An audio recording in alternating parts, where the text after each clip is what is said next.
Okay. How you feeling? Nervous. Can't imagine why. We're only here to talk about your life. Today is August 24th, 2022. And you were born on September 17th, 1939. Correct. That's quite a span of time. It is indeed. You've lived a remarkable life. And I'm here with all my parts. And you're here with all your parts. Still going strong. Right.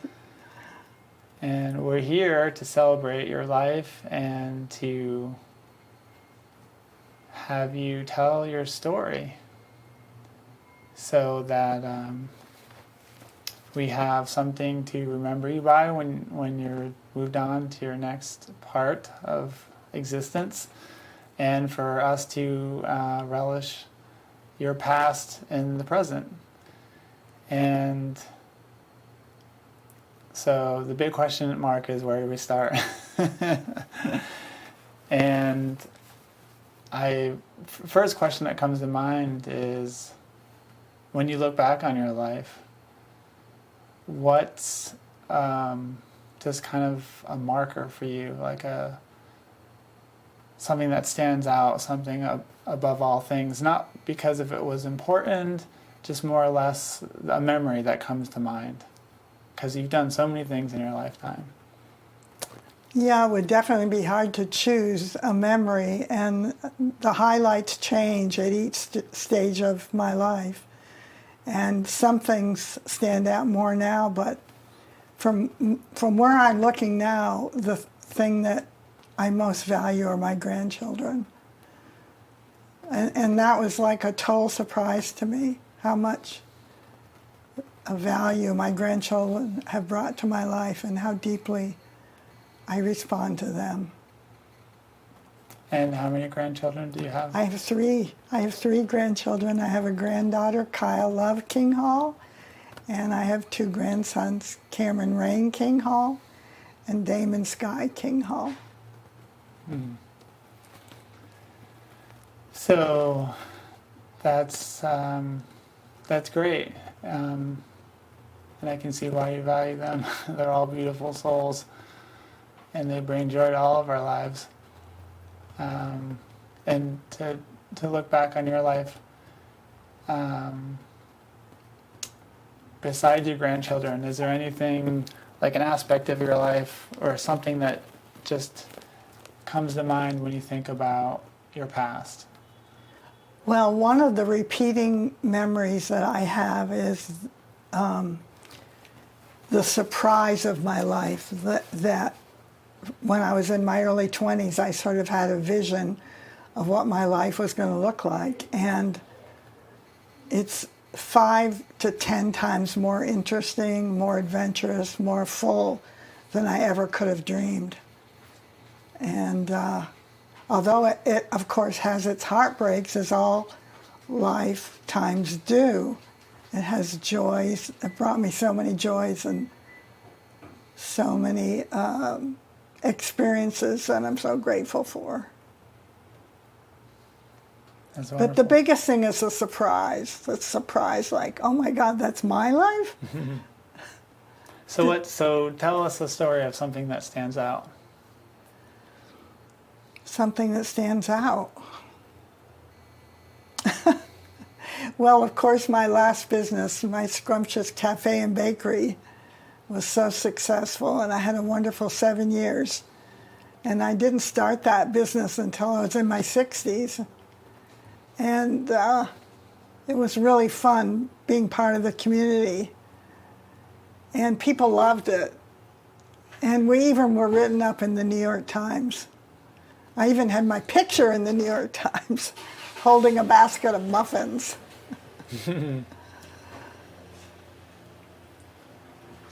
And is that 7 years of your life in your 60s? What year, do you recall the years that you opened and closed? I remember that I closed in 2005, August of 2005. So we would have opened in like 97, 98, 1997, 98. In there, we opened in July of that year. Oh, wow. That was the year I graduated. Yeah. A lot of, it's Yeah. interesting that you opened that time. I had forgotten that it was that. I don't know if I should say early or late, but Right. that's You neat. mean graduate from high school or from? Oh, from high school, yeah. Yeah. In 97. Yeah, Scrumptious was a wonderful place. So then it couldn't have been 97. It had to be.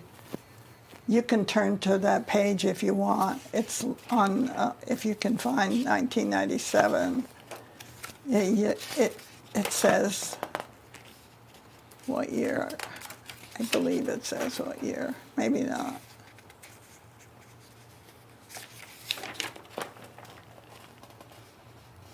'96 through 2002.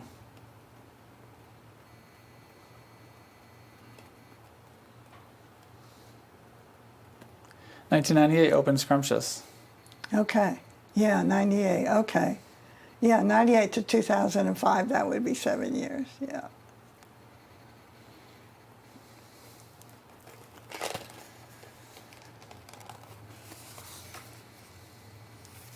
Well, you put together some wonderful notes here, dividing your life into 7-year sections.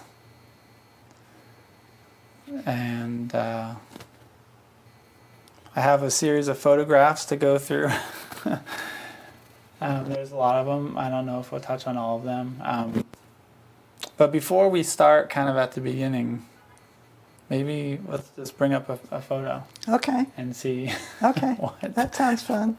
what that does for a conversation starter.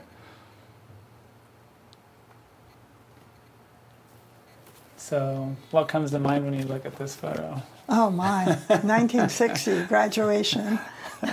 Wow. That was our great. graduation picture from Heaton School. And from there, I moved to Hartford, Connecticut, and had my first nursing job at Mount Sinai Hospital in Hartford, Connecticut. Neat. I had 6 of my classmates moved. We all moved together. It's a total of 6 of us. We got a house. We rented a house, and we all worked at the hospital. Hartford, Connecticut, your first nursing job. Yeah. And it says here you also turned 21 in 1960. Yeah, I turned 21 September 17th, 1960. Yeah. How did it feel to turn 21 and have your first nursing job? So exciting. And then nurses were so in demand. You could walk into any hospital in the country and get a job like that. And so we just went, knowing we'd find a job and we'd find a great place to live. It was easy. We just packed up our car in a U-Haul and put our stuff in it and went. And what brought you to Hartford? The job obviously brought you there. I don't know. How I did think that come about? we all just kept looking at all the nursing magazines and the jobs that were available. For some reason, that job offer was attractive to us. And I think probably for all of us, it was close enough to home. It was still only 3 or 4 hours away from home, so it didn't feel like such a big, breakaway to go. Still stay in New England, go from Vermont to Connecticut. Mm-hmm. And speaking of New England and Vermont, where were you born? I was born in St. Albans, Vermont in 1939, a little town of 7,000 people up close to the Canadian border. And when I was just a few months old, we moved to Connecticut, New Haven, Connecticut. Interesting. Did that transition have anything to do with the nursing job, or just? I don't think so, but maybe what was subconsciously it happening? did. Yeah. But yeah, we lived in New Haven until I was in 2nd grade. Interesting. Yeah. And looking at the 1939, you wrote, the United States started giving assistance to the World War II effort in September of 39, the month you were born. And even though they didn't officially enter the war until October 1941, the month your sister Carol was born, much of your baby years were affected by the war. Why don't you talk about that for a moment? Well, it was so much of those years where everything was about the war. Everybody went to war who could. All my uncles went. My father couldn't go. He had some health issues, so he worked at the Pratt & Whitney plant that made fighter planes. And I must have been 2 or 3 when Pearl Harbor was bombed, but for some reason I remember my mother sitting there by the radio and everybody just being in such, it was kind of like our, Twin Towers coming down. And I'm getting sad just thinking about it. It just changed our lives. We had to start rationing food, and all the men went away. And you remember that? I surprised that I do, and I don't know if it just was such a big thing, it just got embedded. But I remember we were given stamps, little stamps, ration books with little stamps, and then my mother would go on certain nights, she could go get butter or sugar. She'd come bring so many ration stamps you could get. And each stamp would only give you a specific type of supply? No, I don't think so. I think you could buy, some, what you wanted. or whatever they had available that night. Yeah. What would you say, because one of the questions I wanted to ask too was what was your earliest memory? But you were only 4 years old in 41. No, I was 2. 39, 40. Yeah. I was thinking 37, 39. Yeah, 2, so we're pretty remarkable. I know. I'm surprised. I don't know if it's just because of so many stories that came after. Yeah.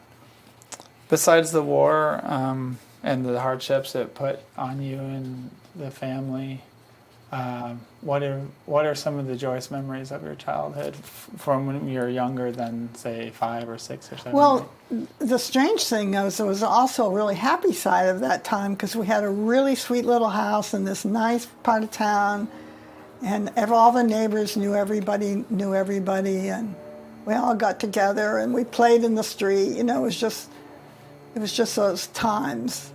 You would just leave the house and the parents didn't worry about the kids.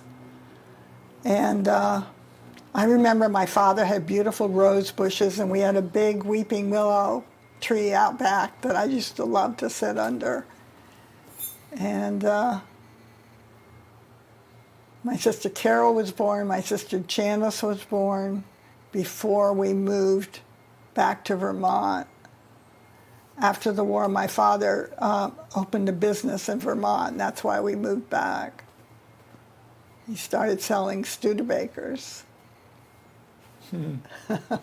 Neat. Yeah. I'm also reading here that you wrote, all 3 of your uncles went to the war. Your father worked for Pratt & Whitney? Yeah. Making fighter planes? Yeah. The amazing thing is everybody came home safe in our family. No wounds, no scars. Emotional scars, I'm sure, but no physical scars. That's amazing to be so involved in that way and to all come home Yeah, safe. one uncle was in the Army and my other 2 uncles were in the Navy. And you also write, you can still hear your mother listening to the radio as the reporter of Pearl Harbor bombing was being broadcasted. Yeah, that was big.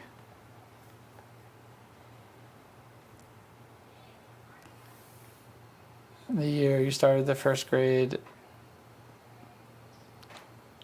nuclear bomb was dropped. Oh, yeah. On Hiroshima. The year I started 1st grade, Nagasaki and Hiroshima, that was terrible. Those atomic bombs and seeing all those scarred people. that really was hard for a little girl in first grade. Yeah, it's pretty traumatic. Yeah. What was the news like then? I mean, All the radio, everything was radio. at that Yeah, there point. were no TVs. So Everybody hung it's around still the very radio. scarring Yeah. just hearing the reports. And the newspapers, of course. Yeah. There was a morning paper and an evening paper.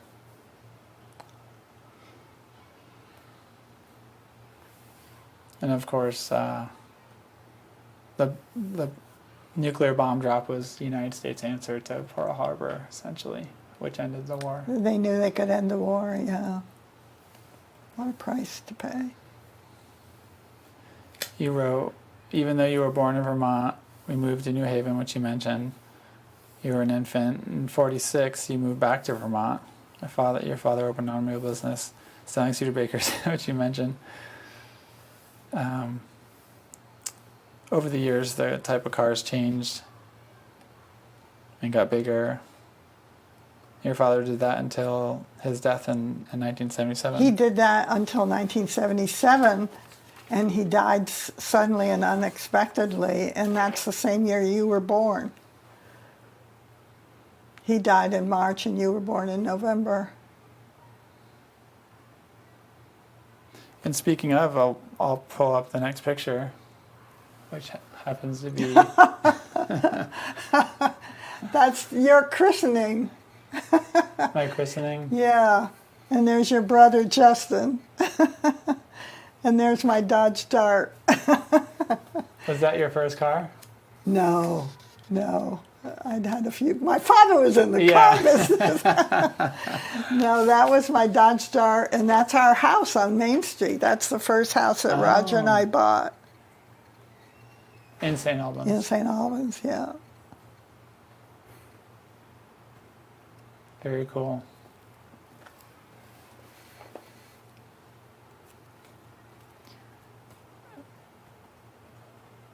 Moving on to 1947, 1953, your ages, you were 7 to 14.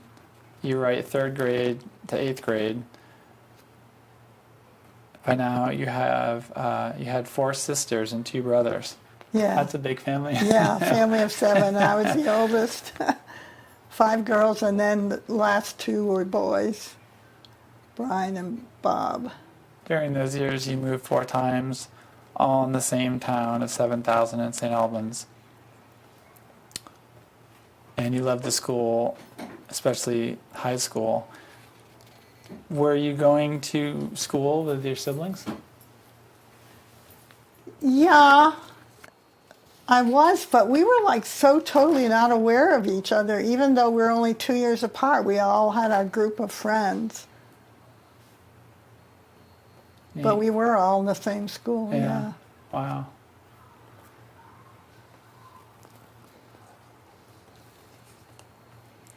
Moving on to 1954 to 1960,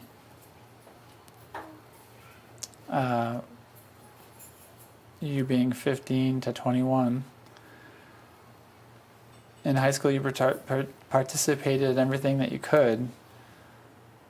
So many people say they didn't like high school. I loved high school. I loved everything about high school. I had the best friends. I played basketball. I was in the drama club. I was in the school newspaper club. I ran for student council against a really good friend of mine and won. And our slogan was, my last name was Benoit in French, and my campaign slogan was, here's a penny, vote for Benny. And we would give everybody a penny to vote for me. A penny back then was a lot more valuable than I it is now. suppose.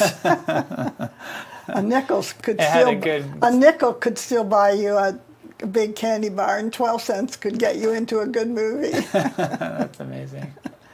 Yeah. I like it. It's a good catchphrase too. Yeah. Right. Yeah. Did you stay friends with when you ran against your friend? Yes. In fact, she was the person who went to California with me in 1961. Neat. She and I were roommates in California, in Los Angeles, when we got our first apartment. After you graduate, was that after you graduated? You both graduated? Yeah. Neat. I'm sure we'll get to that point. Yeah. You write, you got decent grades. You felt blessed to have been in the heart of the real 50s. Yeah, the 50s. I mean, we were the real 50s. We were Elvis Presley in white suede shoes and bobby socks and full skirts with big crinolines, poodles embroidered on our skirts. And we were the real 50s.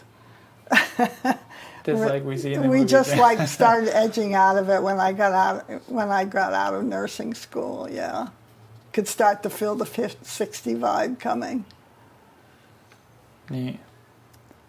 In 57, you write, I started to have. All right, you started at the Heaton School and became registered nurse. Yeah, yeah. And it was 61 that you got your first nursing job 4 years later. So was it a 4-year program or? 3-year program. A 3-year. Yeah. You were very optimistic, really thought the world was open to you. And in 1960, you turned 21, got your first nursing job, Hartford. Anything else you want to touch on in the 50s? No, that pretty much does it. Yeah. But, there is one thing. Like, all those girls that I hung out with in high school, we were friends right up until they died just a few years ago. I mean, we got together every few years, pretty regular basis, even though we were living all over different states. Oh, that's really cool. It was a really nice bond that we had. Very neat. It's hard to have friends like that. Moving on to 1961 and 1967, your age was 22 to 28, the next 7-year cycle of your life. The 60s kicked in, and you moved to Los Angeles. Yeah, Gail, the woman I was talking about, she and I loaded up. I then had a Studebaker, and we loaded up the Studebaker. We had our skis on the top of the car, and we took Route 66 all the way to Los Angeles. The old Route 66. The real old Route 66. And we took a couple of weeks to do it. We went to all the national parks, the Grand Canyon, Grand Tetons. If it was out there, we tried to find it. We had a great time. And we ate a lot at McDonald's. Hamburgers were 35 cents. And we stayed at Motel 6, but it was when Motel 6 was really $6. So, yeah. It was quite the good time. Yeah, it sounds like it must have been a real highlight in your life, making that transition in your life. And we didn't have jobs. We didn't have a place to live. We knew nobody. We just went.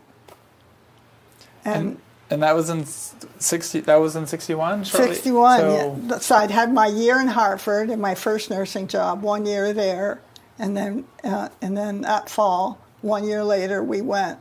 Gail and I went, and we got our little tiny furnished apartment on Sunset Boulevard. Believe it or not, I still have a picture of it. The building, and downstairs was Big Daddy's beer joint, and we had a little tiny apartment upstairs. And she worked at UCLA, and I worked at Cedars of Lebanon Hospital, where all the movie stars went. So I was working in labor and delivery at first, until I met this doctor from Argentina, and then I started working in Beverly Hills. I stayed in the hospital for a year, and then I went to work for this doctor in Beverly Hills. Was the draw to Los Angeles just that it was Los Angeles, or was the nursing job I just there felt California calling me. It's so interesting to me now that everyone except your father, like all my grandchildren and all my children, live in California. Like we're all here on the West Coast. It's so interesting. And you wrote hippies, Woodstock, civil rights, Vietnam, turbulent times. Crazy. Crazy.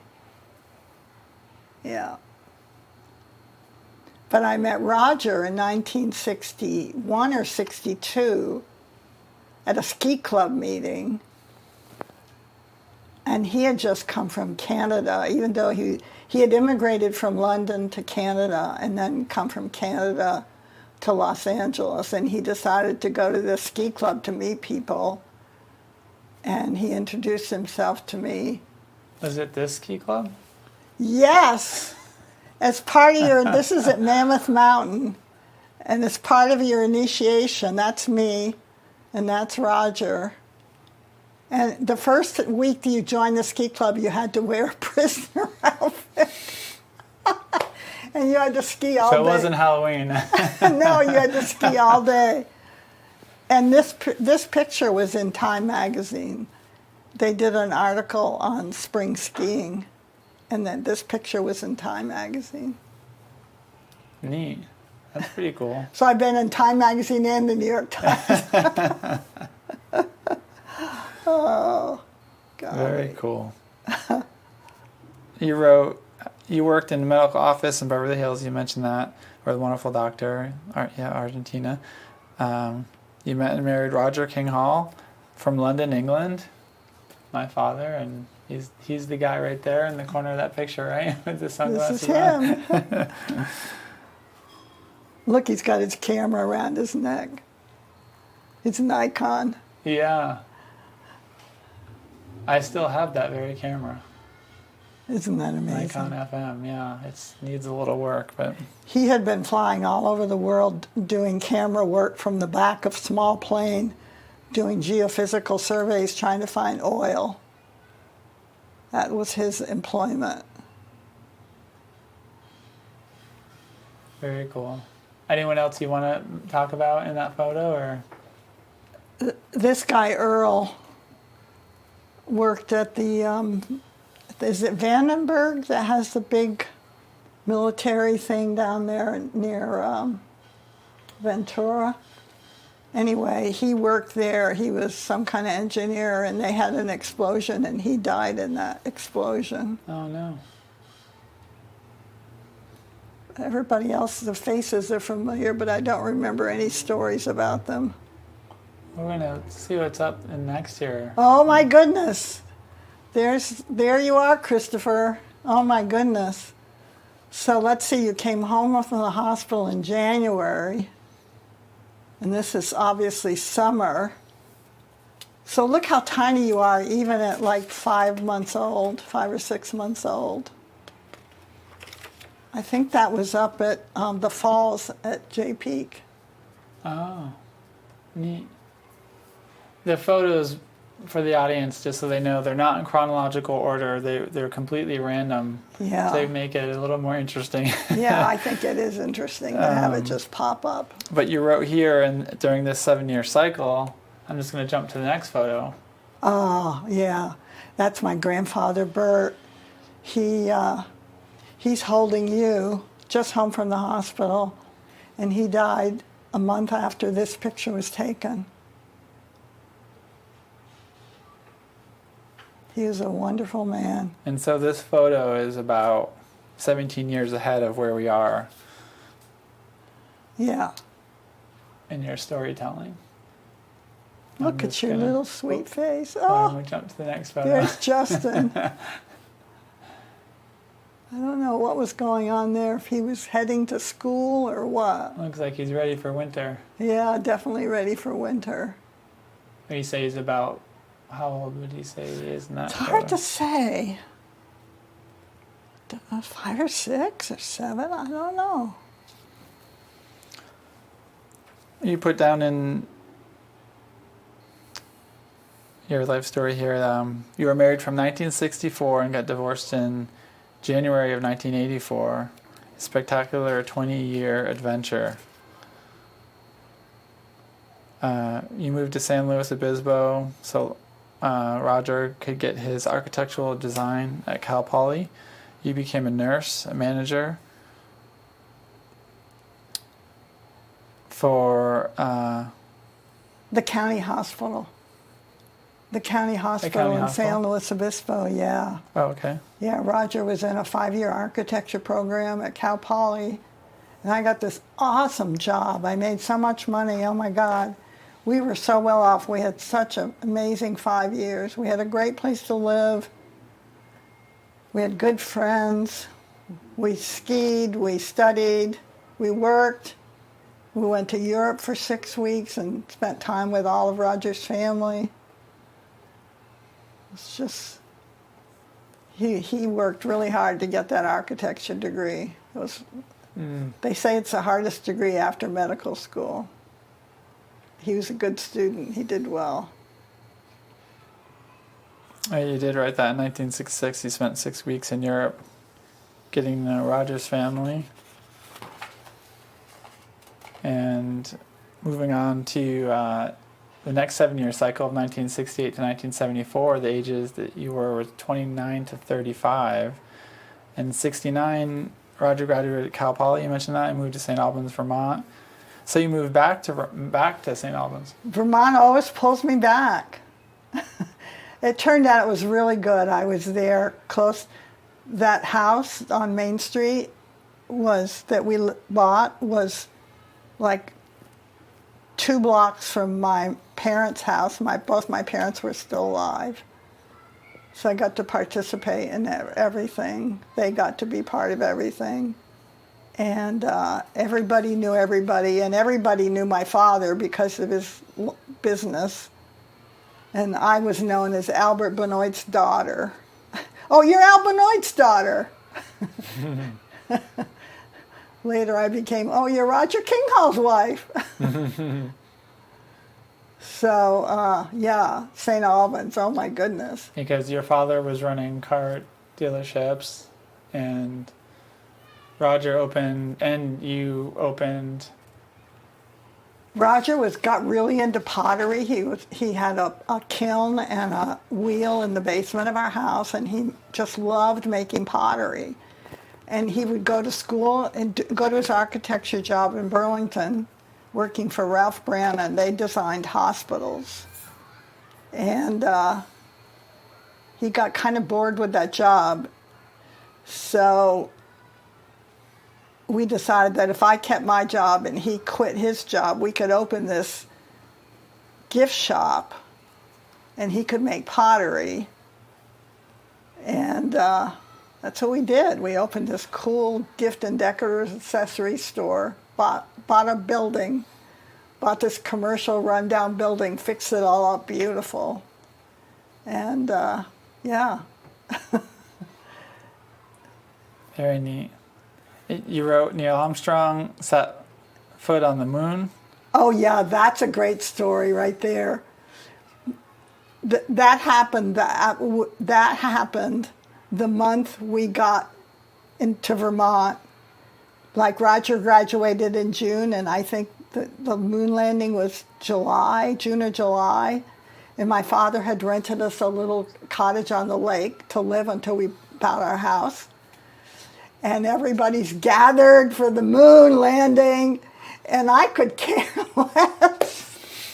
I'm like in the water, swimming, having a good old time. Everybody's in the house with the moon landing, and everybody was mad at me because I wasn't interested in the moon landing. Oh, God, that's funny. And both your grandmothers died in 1970. Yeah, they both died months apart. Yeah. Yours and Roger's. No, my mother's. On your mother and father's side. Yeah, my mother's mother and my father's mother.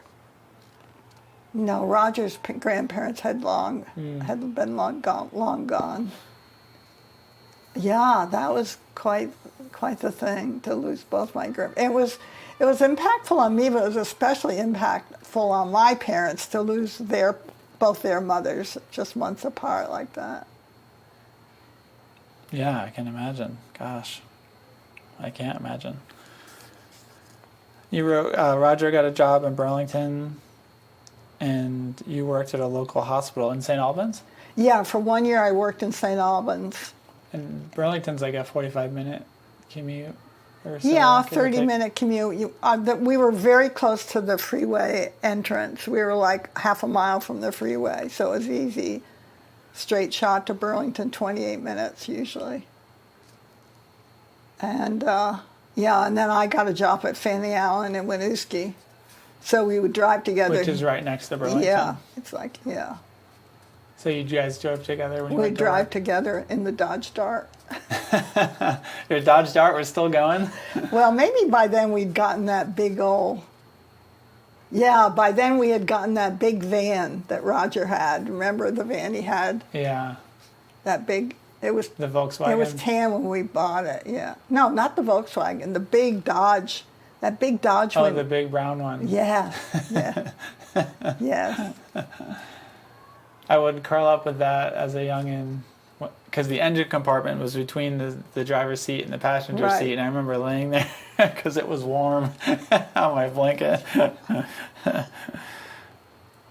Well, that's neat that you guys commuted together. I didn't realize that when Yeah. you worked at Fanny Allen and Yeah. Dad worked. Was it an architectural firm or? Yeah, Ralph Brannon and Associates architectural firm. Yeah. And then in '72,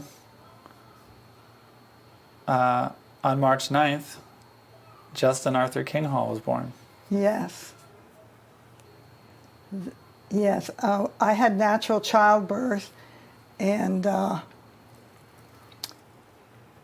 totally, completely natural childbirth. And the Visiting Nurses Association was so impressed they brought in cameras to film it because they wanted to use it for their training sessions.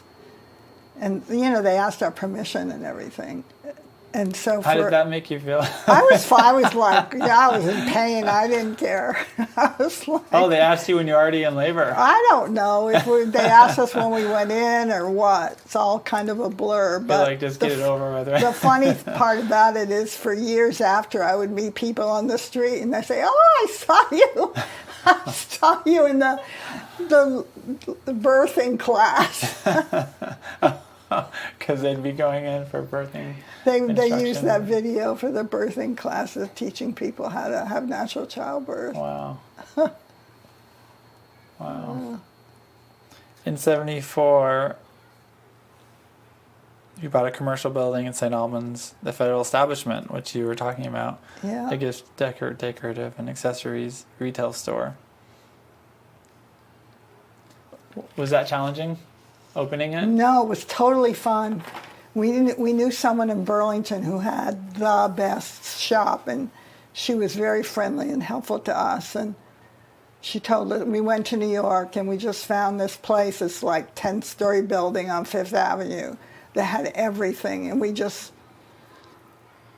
went and just bought all this stuff and filled up this store with wonderful stuff. And between Roger and Dennis Franklin, you know, he was so good at construction, they just turned this old Victorian space, and we found this shelving in an old brickyard that they used to dry bricks on, and we filled the whole store with these brick racks, and those were our displays. Instead of buying commercial displays, we just had row after row of these brick racks and an old Victorian ceiling. It was fantastic. It's beautiful. Suited the name very well. Yeah, yeah. It was on the corner of Federal Street. That's where its name came from. And of course, perfect for the 60s, this Federal Establishment. Neat. And I'm just going to pull up this photo at random. Is that you? That's me at what's called Hardack. Hardack was this really cool little mountain right in St. Albans.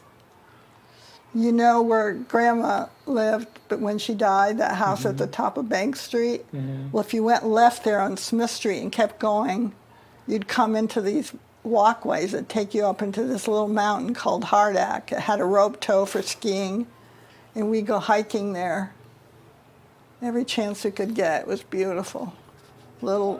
How old would you say you were in that picture? I must have been like 13 or 14, I would say. See the bobby socks? See the rolled up jeans? Yeah.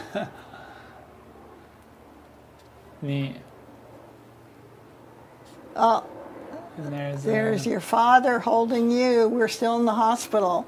I think this was after you got out of the incubator, because I think this was after Christmas.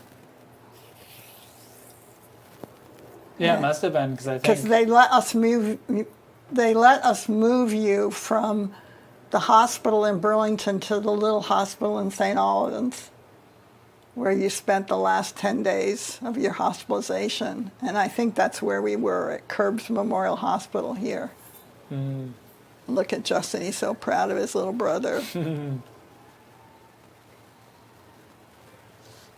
there's Grandma. This is Cordelia Plant. She's the wife of that picture of the Burt plant that was holding you. Mm. And this is our house on our big old beautiful house on Bank Street. And this is Thanksgiving. Cordelia, look at the shoes. All the women and the elderly women wore those shoes then. So she must have been...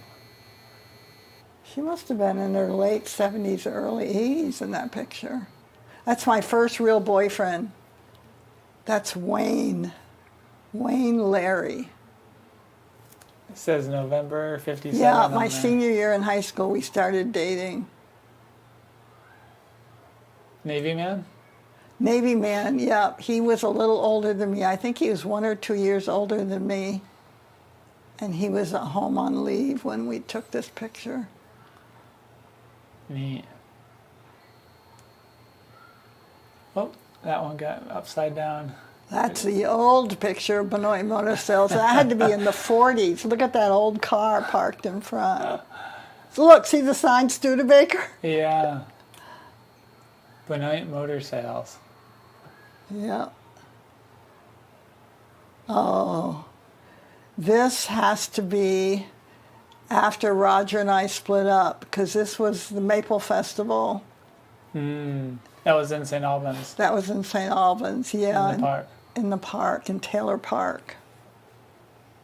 I remember one year they broke the world record for the biggest sundae. Sundae, Ben & Jerry's. Built like this, it was like 20-foot or 30-foot sundae. House, yeah. Yeah, it was the size of a house. I mean, it could have been right behind me. Well, they probably would have got it in the photo, but I do remember those festivals. Cotton candy. Cotton candy. Oh, there's Justin. Oh, my God. He must have been quite young there. He must have been 6 months old there. Yeah. Wow. Talk about shocked by life, right? His little eyes wide open. He was so chubby. Amazing. The doctor wanted me to put him on a diet. I said, no way. He was eating organic vegetables and breast milk. He didn't need no diet. A diet at that age? Yeah. I was like, he's off the charts. Oh, my That's too bad. Oh, look at that.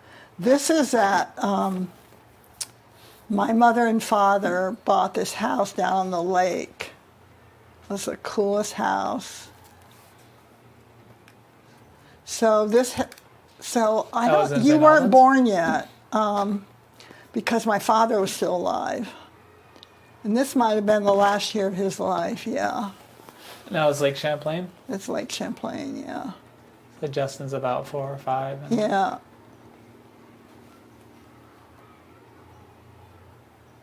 That's my second boyfriend. Romy, his name was. He was from Barrie. And I met him when I was going to school in Montpelier. Neat. He was crazy about me more than I was about him. My mother said he came and looked for me 10 years after I moved to California. Just wanted to see how Barbara's doing. Mm. He's a nice guy, but he wasn't for me. Justin, oh, God. That was my wonderful kitchen. We built this wonderful kitchen. That was in the Main Street? That was our Main Street house, yeah.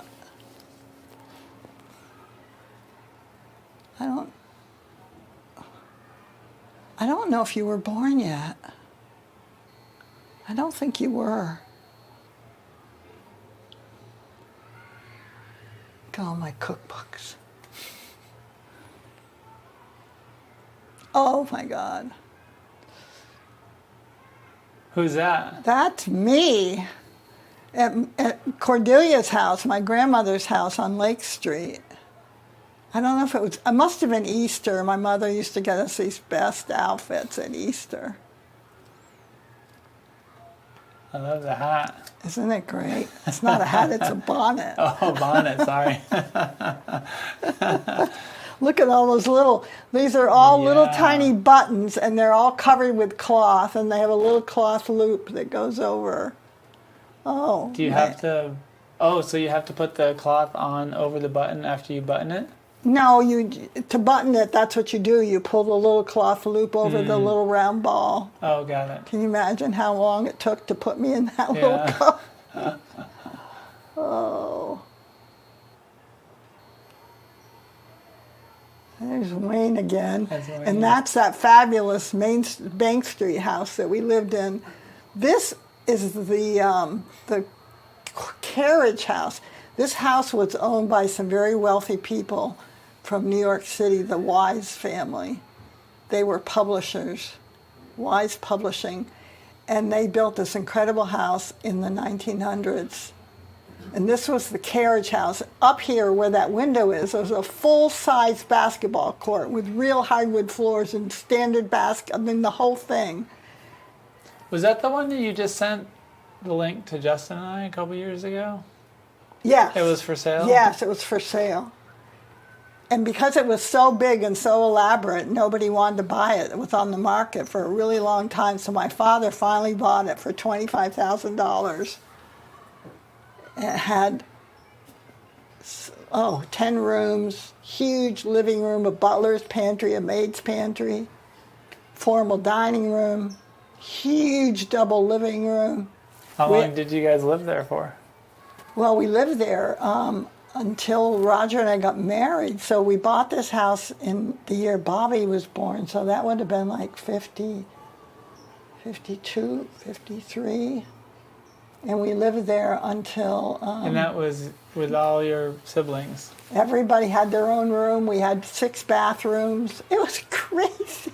My mother hated it. It was too much for her.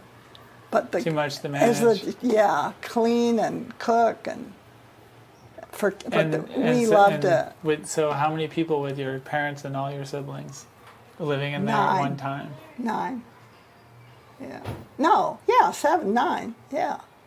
Yeah. My brother Bobby was actually born the first year we lived in this house. Yeah. Oh, look at us. New Year's Eve, 1965, 66. We're at Cal Poly, but this is Los Angeles. We went to visit our friends Bob and Lori Ryerson. And we went out to celebrate. I think we're just getting ready to go out when this picture with Bob and Lori took this picture in their apartment. Is that the hang loose sign? The looks what? like the hang loose. That's it looks like. I don't know. I had on a long string of pearls, and for some, I don't think he was making maybe, that. yeah, I think that was just doesn't happened to seem be like his style. Yeah, I think it just happened to be the position of his fingers. Yeah. That's when we were still dating. This is in Los Angeles. Is that you and Dad playing tennis? Yeah, that's us playing tennis. Wow. I think we were playing with Roger's roommate was a guy, I can't think of his name, and his girlfriend. We were playing tennis. Yeah. This is not too far from the La Brea tar pits. So I got the full outfit: white shorts, Oh, white yeah. t-shirt, We white did tennis it, totally. shoes. It was the 50s. It was the 60s. That's good. There's my parents, my mom and dad. I don't know if they were married yet or they were just dating. Doris and Albert. Look at that old truck. Yeah, that's pretty cool. It's a great photo. Yeah, It's a cool photo. I like that one. And there's me, and is that you or Justin? I think that's me. Yeah, I got the big head. Yeah, no, you both have big heads. Well, I don't know. That was the main street? I'd have to look at the back of this picture to be sure which one of you this is. But I think you're right. I think it is you. Yeah, actually it is. I can tell by the pointy ears. Yeah, and the bedspread. I remember what year I bought that bedspread. So going back to your timeline, 75 to 81, you were the ages of 36 years old to 42, the next 7-year cycle of your life. A cycle of many life-changing occurrences. What comes to mind when you wrote that? Life-changing Tell occurrences. me the years again. 1975 to 81. You wrote, in 75, Vietnam War finally ended. In 76, you opened the restaurant called the Charlie Vermont, which was after the federal establishment, right? Right. We opened it in the same building. On one side was the gift shop, and then on the other side it was just totally boarded up. And Roger and Dennis took several months and sandblasted the walls. It used to be, it literally used to be a place that made horse powers and sheep powers. And horse powers were belts that they would put horses on or sheep on, and the sheep or the horse would walk on this band, and that would generate power. It was like that's where the term horsepower came from. Oh, wow. And they were made in this old building. And it was all boarded up. And Roger and Dennis took apart every board on the outside and the inside and replaced it with the exact same board, so it was historically accurate. Sandblasted all the bricks, 2 big old skylights, and just filled it with beautiful handmade tables, a big bar, big U-shaped bar, nice kitchen in the back. In the kitchen we had string beans growing up to the skylight until the health department shut us down. But yeah, I mean, we had no idea what we were doing. We just opened with 4 items on the menu. We had a little lunch menu and a little dinner menu, and people loved it. It just was an instant success. And it opened in 76, and you were born exactly a year to the date of the opening of the Charlie Vermont. And Charlie Vermont was from the old railroad. We were right across from that big old railroad. And it was, because it was the Central Vermont Railroad, it was called Uncle Charlie Vermont. That was what the locals called it. And so we named it our restaurant after the railroad, and had kind of a theme of that era in our decorations. Yeah, I think the railroad went right by the building. Literally right parallel with the building, yeah. That's neat. I didn't realize that. Yeah. That's where the name originated from. I have some fond memories of that restaurant because after you and Dad divorced, his apartment was upstairs. So when he wasn't helping run the business, we lived upstairs, and he would do Easter egg hunts, and we'd search for bags of candy through the restaurant and different parts. Was it federal establishment after it shut down and the Charlie Vermont opened? Were they side by side? No, they were side by side the first year, but then we were so successful, we bought a second building on Main Street and moved the federal staff. Because I remember a room next to the restaurant, right, that I found myself in that had clay pots and whatnot. Right, that was from we also had a small shop behind the gift shop called the Plantorium,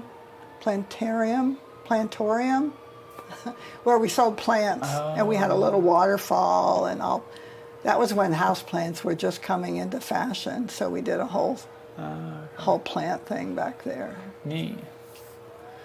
You wrote, in Charlie Vermont, April 19th, I think, 1977, your father died unexpectedly of a heart attack at age 63. And then later that year, on November 30th, 1977, Christopher Albert King Hall was born. That's me.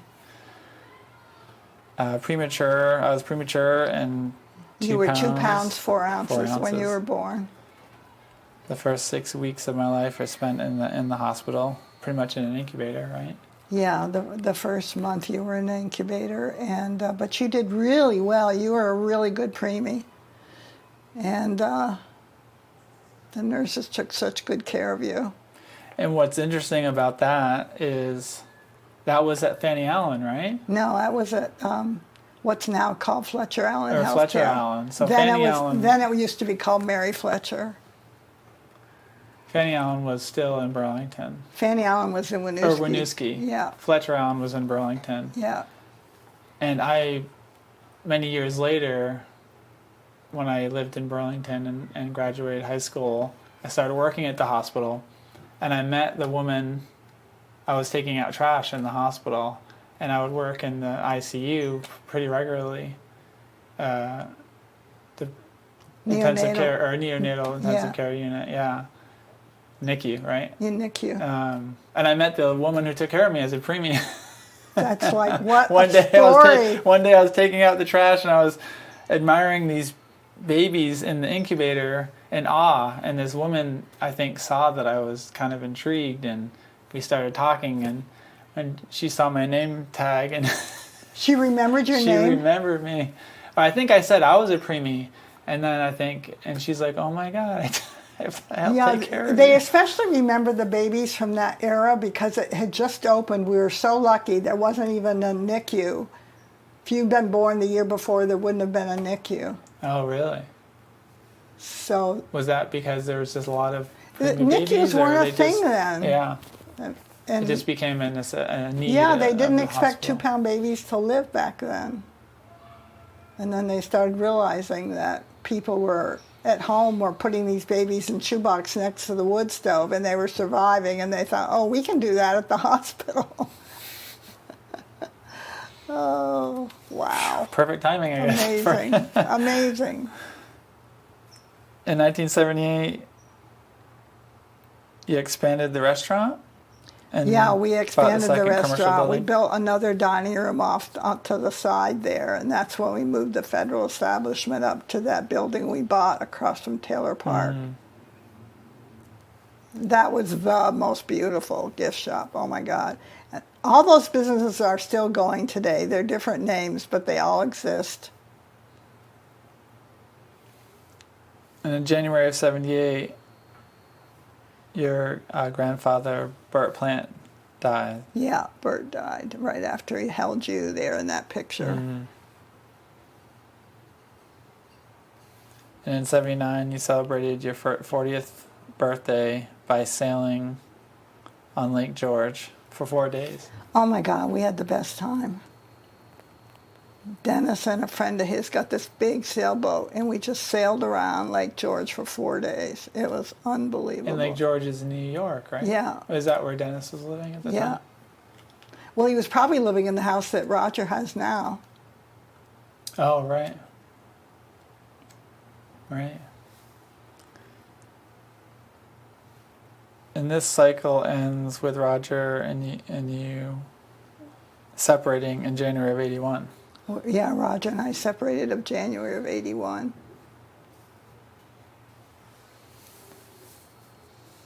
And this picture doesn't tie in with anything per se, but look to the screen, and what memory does that conjure up? Who are Okay, those well, people? these are all these friends I was talking about.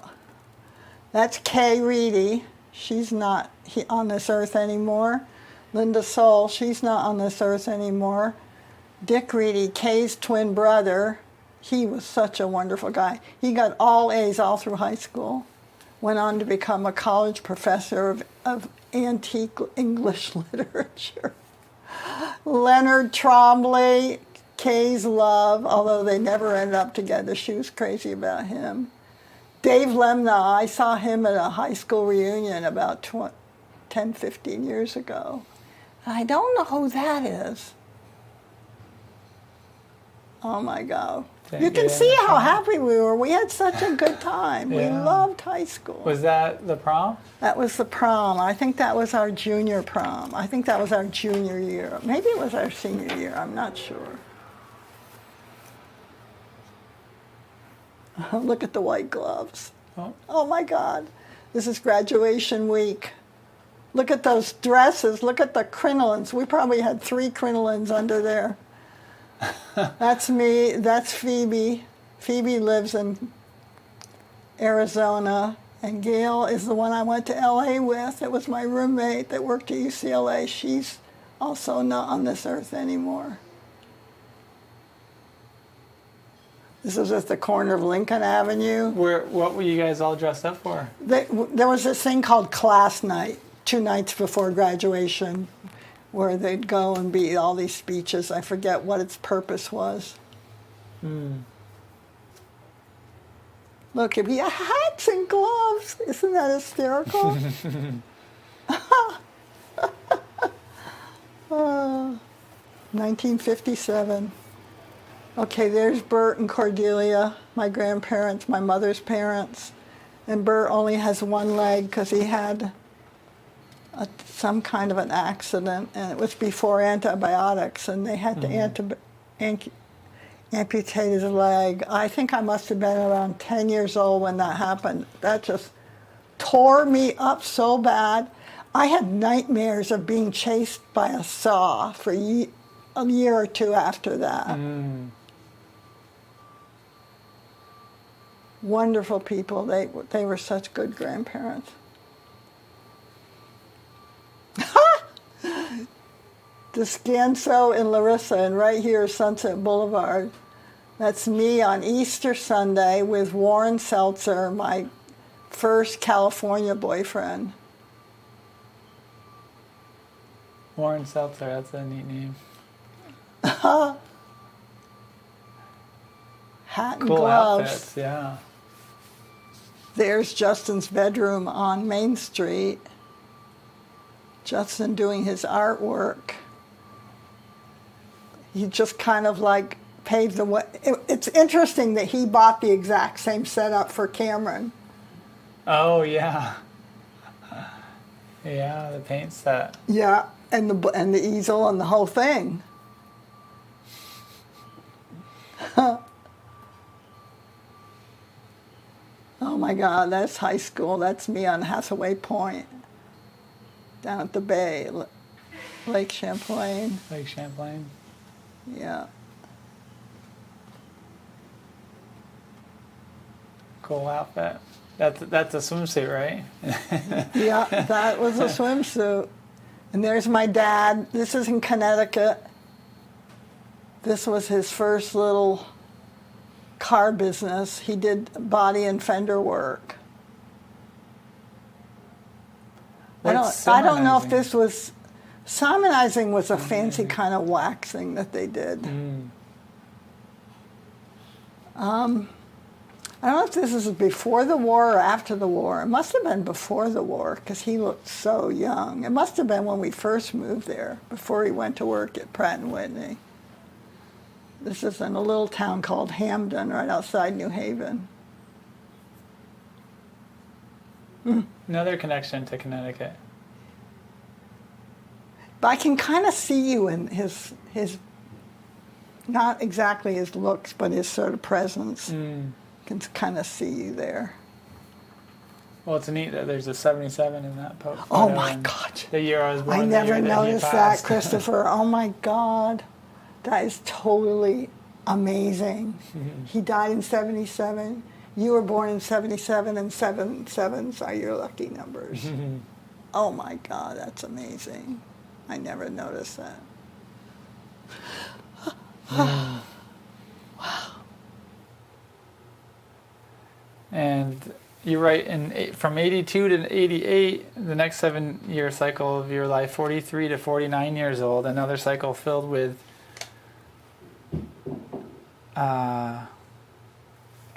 what's the word that you used there? something life. Major life occurrences. Major life occurrences. Midlife crisis era. Midlife crisis era. Moved to Shelburne, Vermont with Justin and Christopher. Roger and you divorced in 84. 86, Justin and you moved to Burlington. I moved to Saratoga Springs to live with Roger, my father. In 87, you moved to Dallas, Texas for a job opportunity. Was a program manager for Warner Earhart. Warner Earhart and Associates. Yeah. Offered you professional development programs. And that year you met Alan Cook. You married in 1988 and divorced in May of 2007, your second marriage. Another amazing 19-year adventure. Yeah, Roger and I were married 20 years, and Alan and I were married 19 years. So in that 7 years, that summed up That's a lot. quite a lot of Right, that's a lot in one 7-year cycle. Yeah. Before we jump into photographs of that, I wanted to just look at this one and have you comment on it. Oh, that's Justin's first Christmas.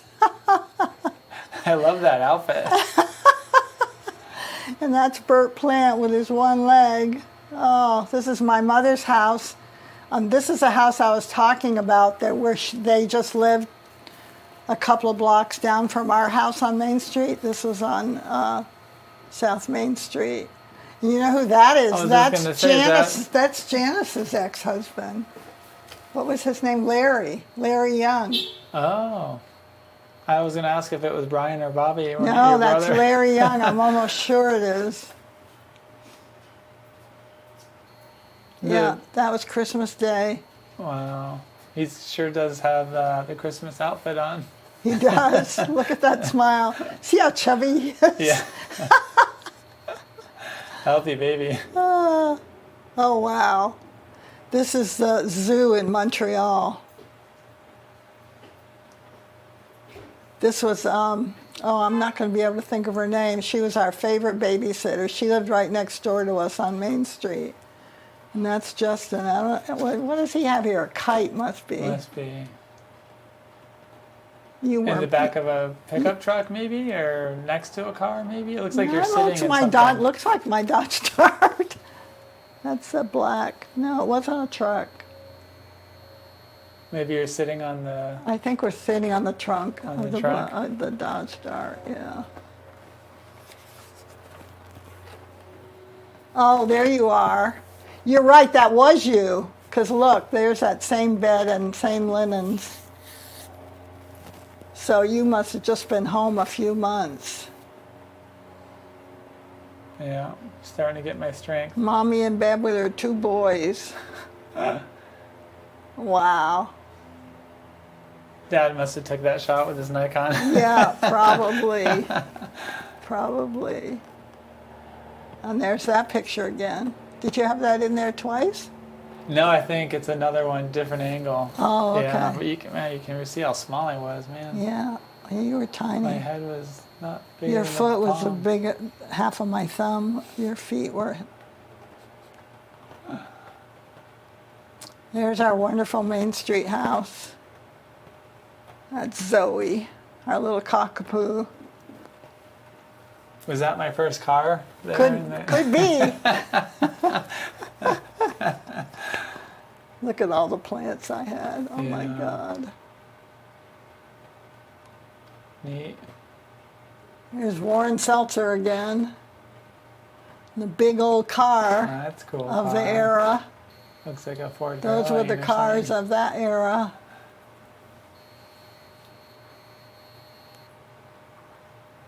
Oh, Justin holding his baby brother. Says January 79, so. Wow. That was about 2 years and 2 months. Or not even 2 years. No, you couldn't be. A year and 2 months. No, yeah, November to November. 77 to like 78. 14 months. So, yeah, right. I love those glasses, though, and Justin. Those are Yeah, he amazing. hated them. Oh, he He hated hated them. Yeah, I guess I would too at that age. Oh, my. Oh, they're hip now, but not so hip then. Yeah.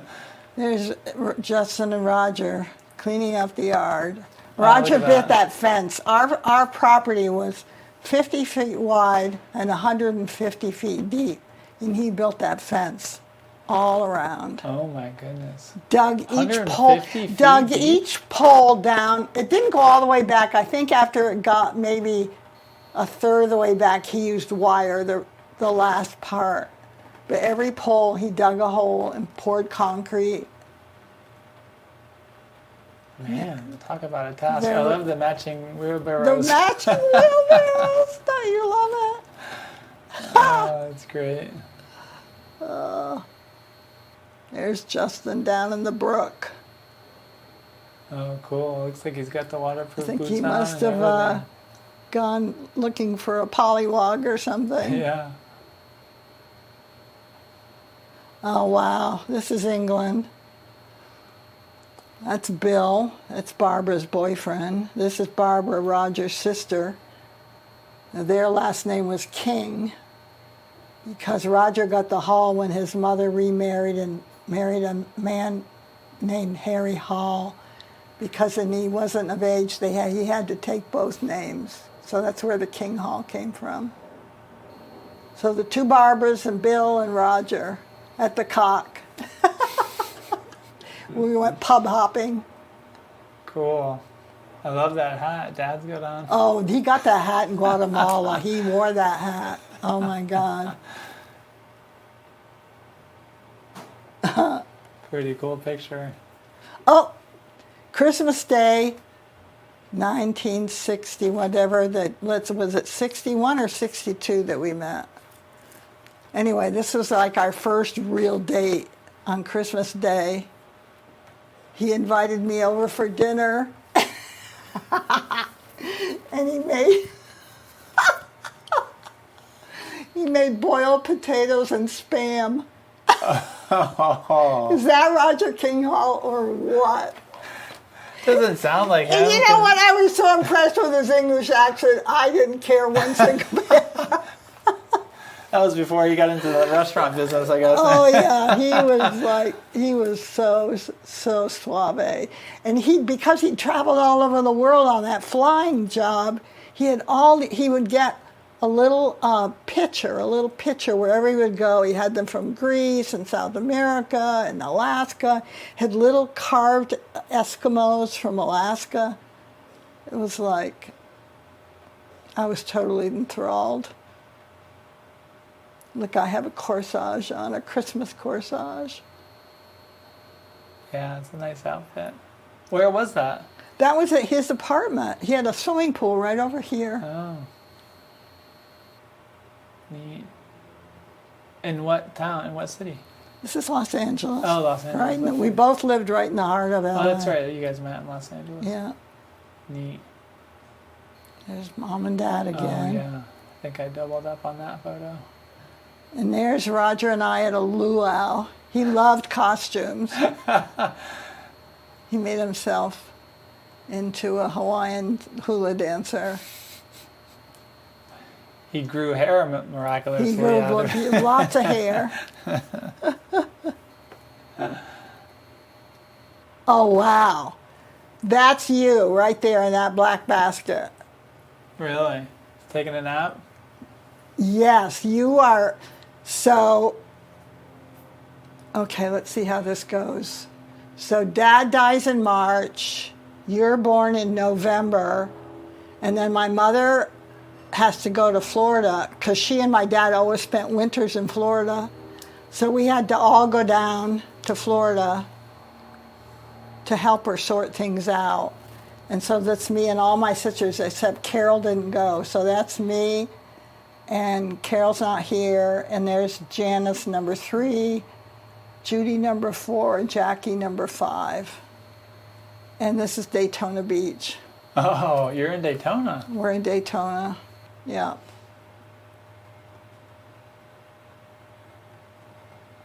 and you're in the back of the car. That is cool. We drove all the way down in this car, and I think this is Janice's station wagon.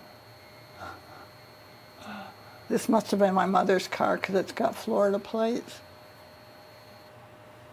Man, that is cool. Cool shot.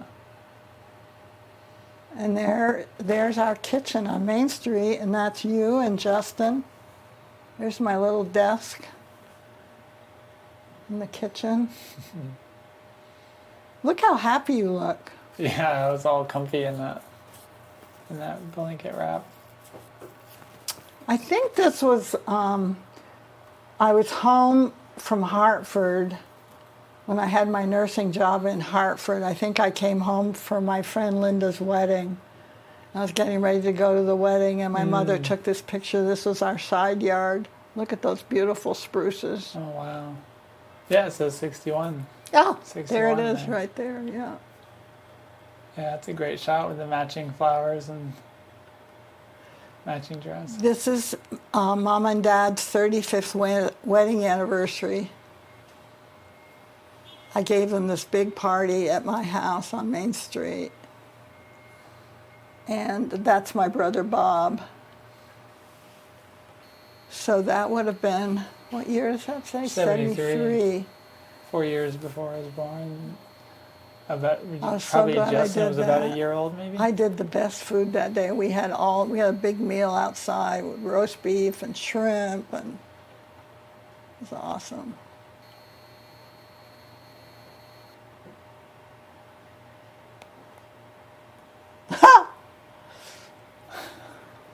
What's going on here?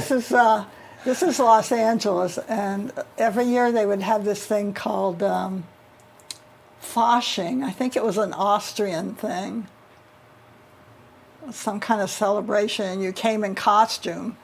It's a costume party, and Roger had all this stuff from when he lived in Arabia. This is all authentic Arabian garb that he brought back. He's even got a, really? Yeah, it's the real deal. And this is a leather whip made out of snakeskin. He's even got his. Oh man, I remember him.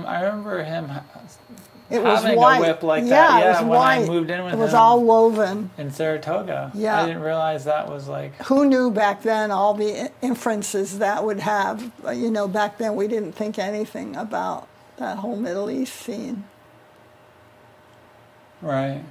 So we weren't even married yet when this picture was taken. We were still dating. Arabian Prince. And this is the famous hole. Were you old enough to remember the famous hole? No.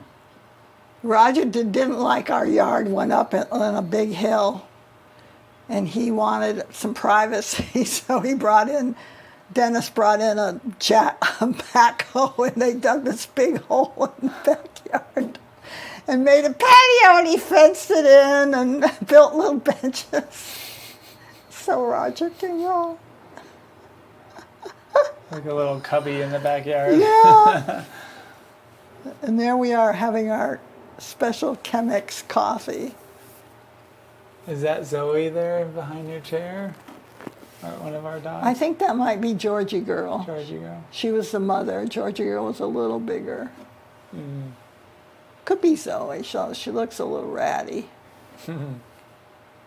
Neat. Oh. Here you are in the kitchen, on our dining table.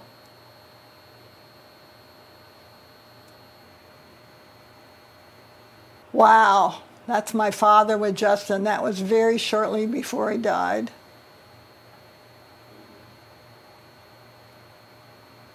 It's neat how Justin had the bright red, and during Christmas you had the bright red during that Christmas. And Oh, now here that's he's wearing right. the red shirt. Justin's got the red shoes on. It wasn't like him to wear bright colors like that, too. That's interesting. Oh, that's your first day home. Justin's holding on to you so tight. Make sure you're not going anywhere. Don't drop on it. That's my mother, and that's me and you and Justin. And we decided to stay with my mother for a while because we were having all our hardwood floors refinished. So we had a little cradle for you in the living room, and I slept in the den in that hide-a-bed so I could be close to you. Neat. I didn't even realize. I think Justin still went home and slept with Roger. It was just me and Chris, me and you that stayed with Mom. So this is our cross-country trip, our Route 66 trip that I was telling you about, me and Gail. We must have been in Wyoming here. Oh yeah, look at all that snow. Look at us in shorts and sitting on the snow. That was so fun. I love that picture. Oh my God. That's one of my favorites.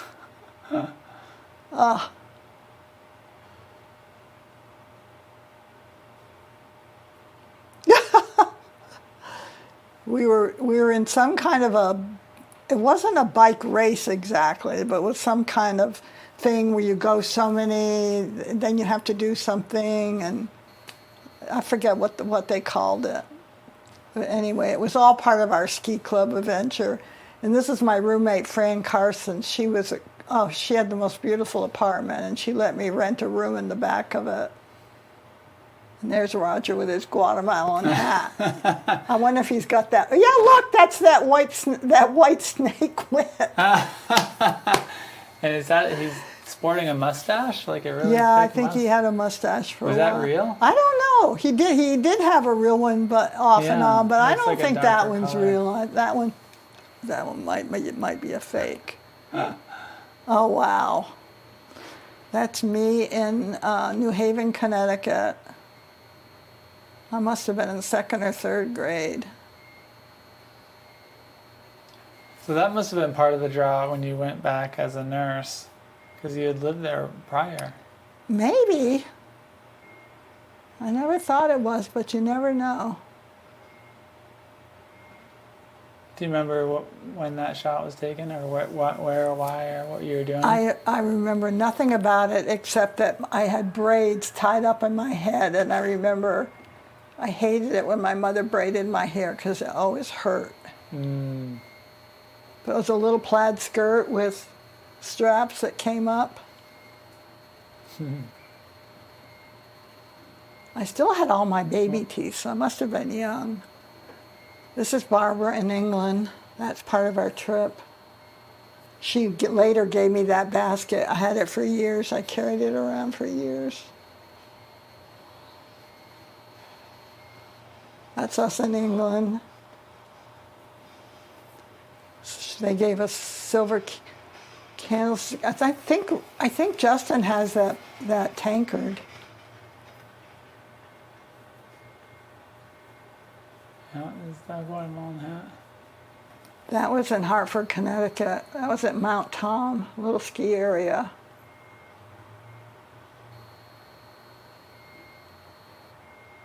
Look at you. Oh my God. Getting my feet wet for maybe the first time. Oh wow. Can't remember where that picture was I taken. think that was Lake Champlain, probably. It was definitely Lake Champlain, but I can't remember. It might have been. No, it couldn't have been my mother's house because she had moved out by then. I'm not sure where that was. Oh, you know what? No, maybe it was Burton's Island. I'm not sure. That's Meme. That's my father's mother. That was the house they lived in their whole life. And my father's sister, Jeanette, lived there with her husband up until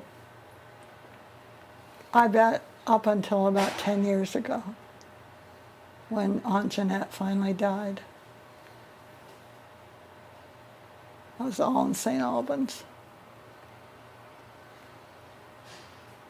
Oh, look at us. Did you have braces?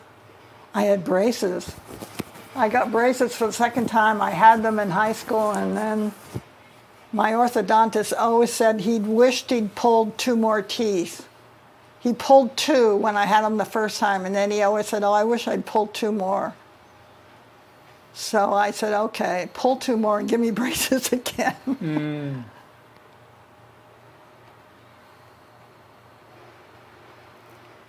Oh, wow. Remember that picture of Roger and I going out for New Year's Eve where he's holding on to my pearls? Mm. Well, these are the people we were going with. This is Bob Ryerson and Lori Ryerson. Wonderful friends. And this is Gail Montgomery, who I went to California with. Oh, neat. So is that the same day? I have not, no, I haven't met Roger yet. I knew Lori had worked at Mount Sinai Hospital in Connecticut, and I met her. And she met Bob, was in Hartford for business, and she met him, and they fell in love. She moved to Los Angeles. And then when Gail and I got there, they invited us out. We became good friends, and then Roger and I after I met Roger, we all became good friends. And then Gail moved back to Vermont. Actually, she moved to Greenwich, Connecticut. She was head of the French program in Greenwich, Connecticut. Neat. Oh, Justin.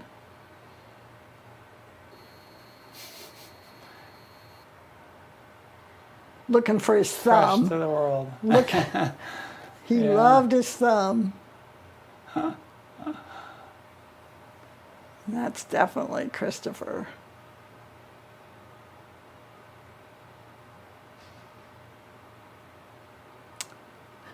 Wow. I think I must have come, but this is one of the weddings. Everybody was getting married. That Phoebe was getting married. These are all the friends. This is us. This is the group. Linda, Mary Ellen, Kay, Gail, and me. And Kay and Mary Ellen and Gail all participated when I wrote the cookbook. They've all got work in that cookbook. Mm. Kay edited it. The one from Scrumptious. Yeah. The bakery that you opened. Yeah. That's so cool that you guys have stayed in contact for so many years. Yeah. We were really, really good friends. You didn't say anything about that. This is that 4-day sailing on Lake George. Oh, cool. My 40th birthday.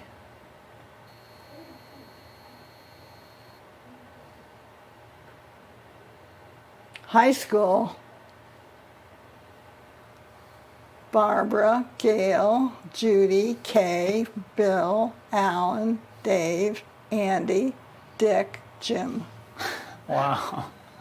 All high school friends? He ended up being the mayor.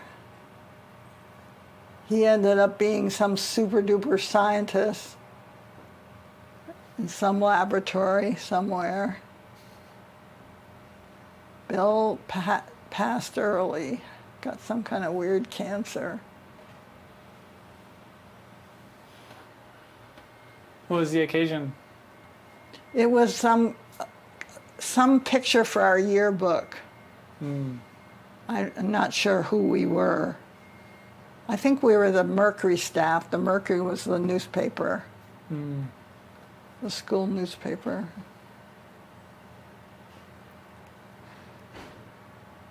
Oh, wow. So this is my mom and dad, and this is Pauline, this is my mother's sister. There was just the 2 of them. They had 7, and this is her husband. This is my Uncle Leo. He's the one that went to war in the Army. And they had 7 children. They have 5 boys and 2 girls, and they had 7 children, 5 girls and 2 boys. They had 5 boys and 2 girls, and they had 5 girls and 2 boys. Wow. That's a lot of kids. So two little girls went out in the world and produced 10-year humans.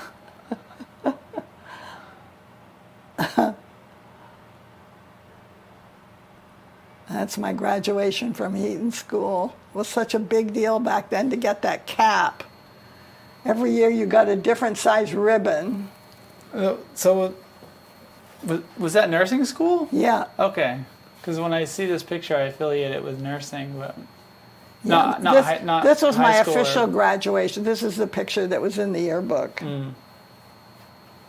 From high school, No, from nursing school. from nursing school. Yeah.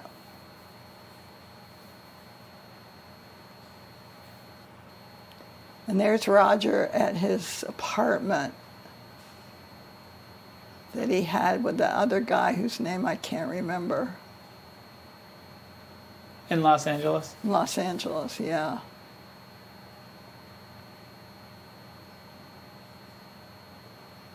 There's our wedding.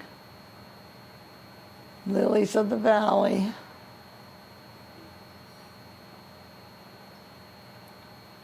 There's you and Justin playing the organ with my mother. That's the one she had in her house, right? Right there in the dining room. Yeah. I remember playing that when I was much older. Was that when, after I moved back from Texas? Was she still alive then? In No. 90, no, it was before that, so it was before I moved. Well, I'd have to really think about that. The years are getting a little I mished felt like together. I had gone to her house when I was in high school at one point. Yeah, 'Cause I well, remember, like, well, she having a- lived there until she died. I mean, so.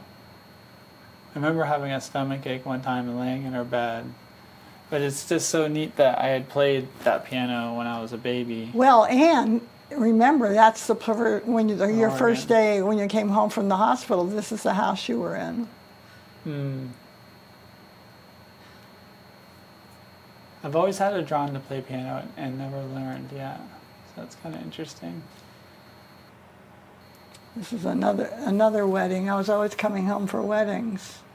So me, Mary Ellen, Phoebe, Linda, Gail, and Kay. That's 61 again, so Yeah, when you, that was the same year as Phoebe's wedding.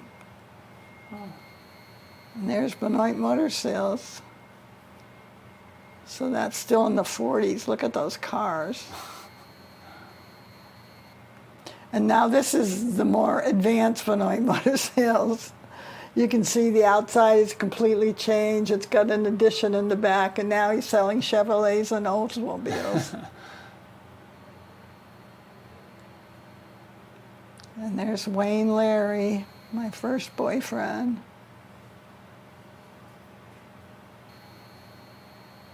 There's Roger on the slopes at Aspen. good action shot. There's me on the slopes at Aspen. You guys skiing together.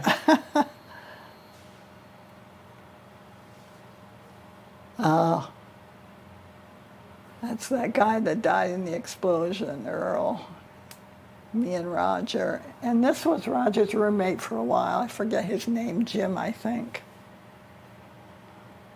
We climbed this mountain. Oh my God, 11,000 feet. We were so exhausted. I don't know how I did it. And we climbed down about halfway and spent the night and then went home the next day. It's quite the trek. This is, I think this is south of LA.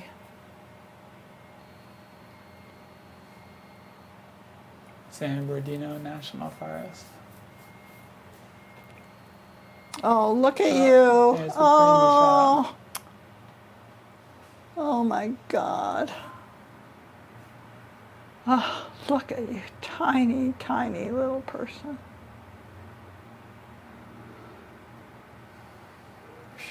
Pretty amazing. There we are.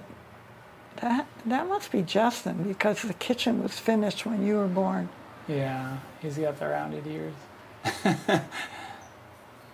We were still trying to get the kitchen finished. Look at the cans of paint. There's no knobs on the cabinets. Nothing like taking care of a baby during a remodel. Oh, there's the Dodge Dart. Coming home from the hospital. During the winter. Yeah. Is that me? And there's Justin? Yeah, that's you right Man, there. Wow, so yeah, it must have been December at that point. No, it's January. Oh, that's right, 6 weeks, yeah. Wow.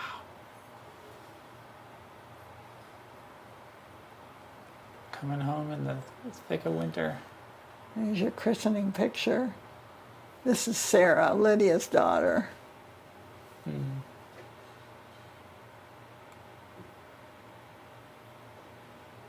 And there's Lori and Bob. That's probably taken in that same picture where Roger's holding on to my pearls. Oh, yeah. And these are the 6 of us that went to Hartford. Barbara, Mona, Jackie, Joanne. Who's that? My God, I can't figure out who that is. And me. Huh? And that's 60, so that's before you went, or maybe about the time you went to Harvard. This was right after graduation. We graduated in September, and this is November. Oh, cool. This is how we dressed. This is our wedding. Oh, This is this Roger's friend from Scotland, Alex McDonald. And this was my friend from Los Angeles. I can't even think of her name now. Oh my God, my 12th birthday. Let's see, Ruth. No. Dorothy, Barbara, Helene, Jackie. Don't remember.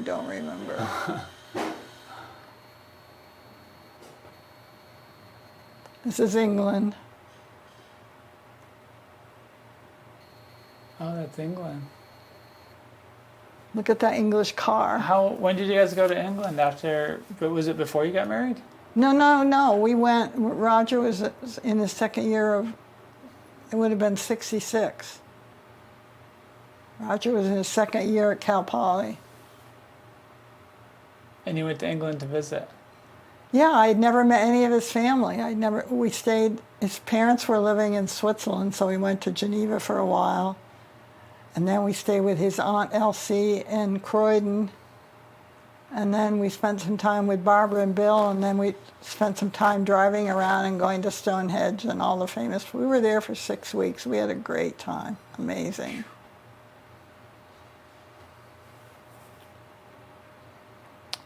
And this is my mom and dad, and would have been 2 years after I graduated from from nursing school. So this must have been just before I moved to California.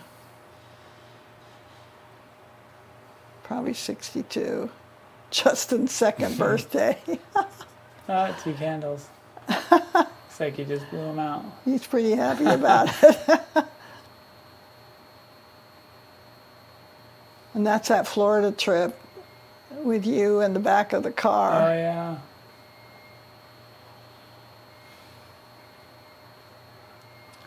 There's Auntie Elsie. This was Roger's father's sister, and Roger's sister and me. Very cool. Well, before we move on to the next portion of your life and maybe take a break here, is there anything else you want to comment on, or anything that sticks out? I mean, so many different things you've touched on and so many extraordinary experiences. Anything that sticks out for you? You know, it's just so grateful. Grateful just keeps repeating itself. I just feel so blessed of having had the life I've had. It's great. Oh, and I just want to bring up this one as well, because I wasn't sure who this was. Oh, that's me. Is that you? Yeah. That's a great shot. They did a lot of paint work on these pictures. That's all painted on the face and the lips and all that. They used to.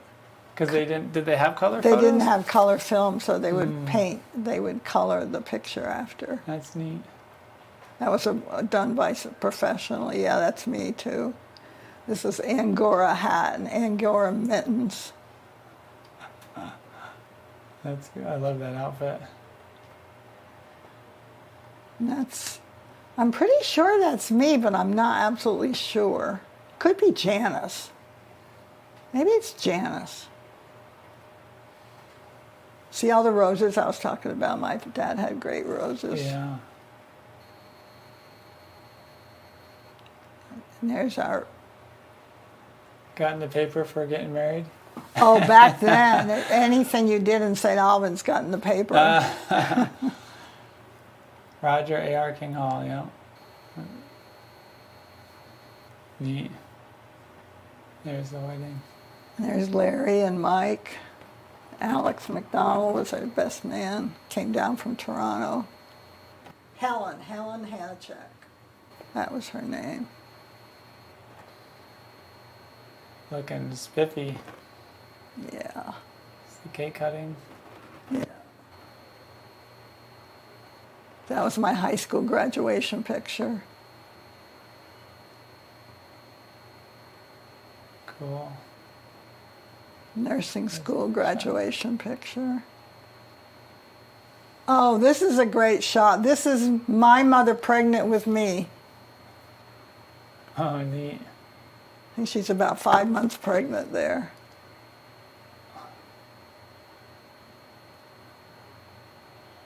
That's my basketball team.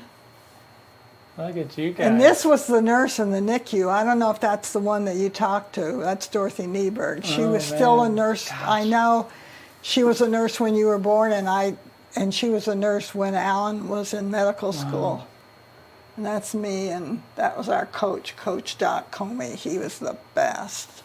We were state champions every year, every single year. Really? Yeah. Yeah. Wow. You guys look serious, looked the part. And played it too, it sounds like.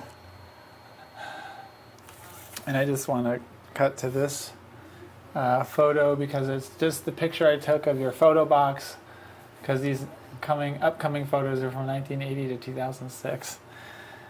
And the first one that comes up is this one. That's so great.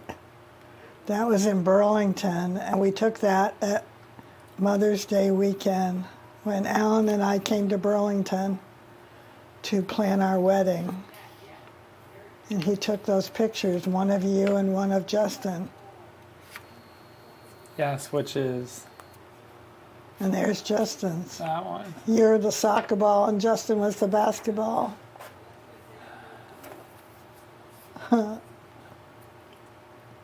What was it like to move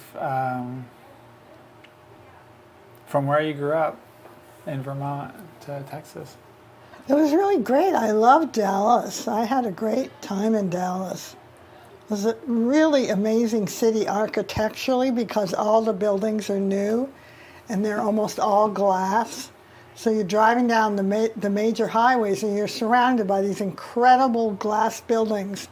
And because the land is totally flat, sunrise and sunset, you can see no matter what time of day or wherever you are, because everything's flat, and all this light reflects off these glass buildings. And they're all not just glass, they're like all these modern glasses like copper and blue and tan. And I just found it breathtaking. It was like a new kind of scenery. And Dallas is a really clean city. I made a lot of good friends there. Some of them I'm still in touch with from time to time, at least 2. Yeah. And I met Alan, and Alan had a wonderful family, as you well know. And yeah. How did you guys meet? We met at my job. He'd hired one of the consultants to help him with his photography business. And every time he would come in, I would just feel this emotion in my body. And I thought, I just got to tell him that, so that maybe if I talk about it, it'll go away. So I told him, and the next day he brought me Godiva chocolates. And the rest is history.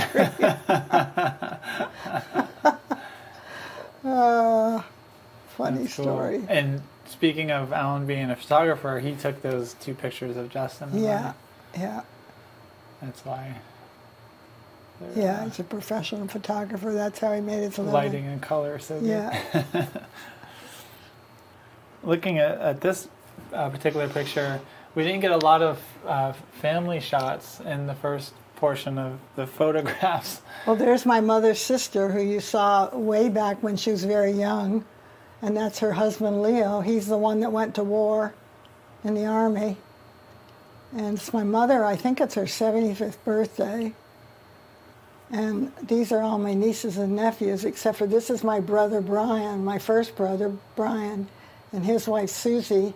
This is in Stowe. In fact, they still live in Stowe in a different house. And this was a man my mother was dating after my father died, Fred. They were together for a number of years before he got cancer and died. And that's JR and Todd and little Brian, Jackie's son. It's nice to see everyone together. Maybe that's laughing. Heather. Oh, wow. That might not be GR. That might be, what was Judy's, anyway, doesn't matter. I think that might be Heather. I think that might be, My cousin. yeah, they're all your cousins, yeah. Susie's from Cape Cod. This was I think that was that same day. This was summer at Brian's. That's Mount Mansfield over there. My mother, me. Is that Janice with the neck brace on? Yeah, this is all of us now. This is all of us by age. Barbara, Carol, Janice, Judy, Jackie, Brian, Bobby. Dad is no longer with us when this was taken.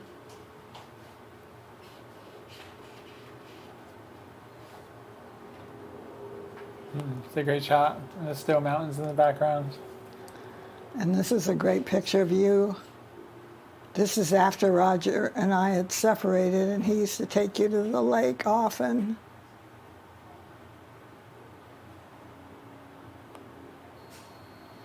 Oh, God.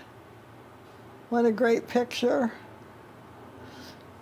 This is, whose wedding is this? Let's see. Had to be Lynn's. I think this was Lynn's wedding. Yes, because that's Phyllis. Remember Phyllis? Yeah. And this is... Phyllis was my guidance counselor in high school. That's me, and that's Helene's daughter, and that's Feldman, Marion Feldman, and Katie, and Helene, and Sally. The bride is not in that picture. I guess it's just the maid of honor and the bridesmaids. It's a great picture. Oh, wow. That's me and Alan at our wedding.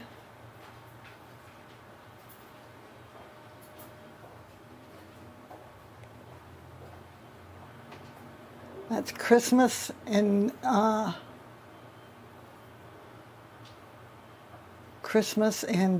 Dallas, in Richardson. Justin and me and you and Alan. That may have been the year that I moved in with you The guys. following year. Or no, were you living with us when this happened? That's what I'm thinking. No, I don't think you were, but I think this is... Well, because I visited in the summertime. I don't think I Right. ever visited because the Christmas tree Oh, that's suggests true. it But when was the time that you guys got stranded in the Chicago airport? I think that was Thanksgiving. I nearly Maybe had it was Christmas. You had to spend the night in a hotel, just the two of you. Oh, my yeah. God, I was having a heart attack. I think that was third or fourth time that I had flown. I think. Oh, okay. You were probably in way better shape than your mother was. Yeah, that was when. It was like- Lynn's wedding. There's the bride, Lynn. Oh yeah. I feel like getting laid over in the airport now is very common, but then it was like a big deal. It was a big deal. Yeah, like we have to stay in a hotel room? What are you talking about?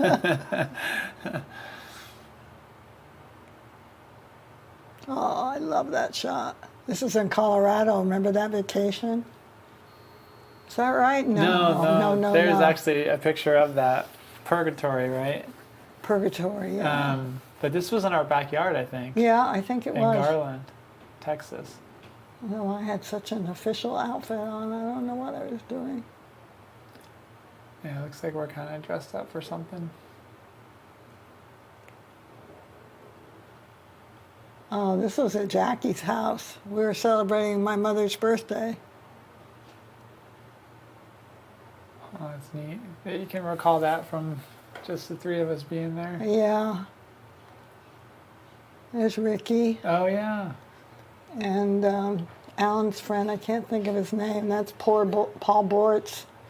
He was our minister and interesting guy. We got married at the Lakeside Pavilion down on Lake Champlain. A friend of mine owned it. She let us have it for free. Oh, that's cool. And Real came and did all these decorations.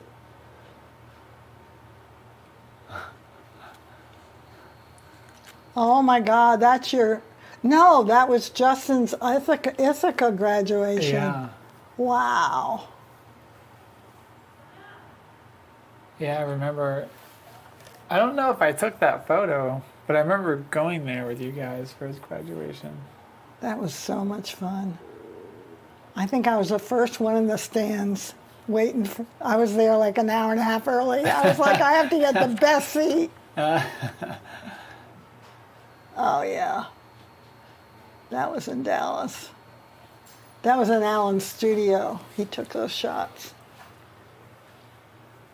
That's pretty cool. The Texas cowboy hat. There's our Christmas shot. Look at that bathrobe. Yeah. You wore that bathrobe till it was threadbare. It was just shreds. Yeah. Classic Christmas tree with a train going around it. Now I think here we might be back in Burlington at Bayberry Lane. I think so.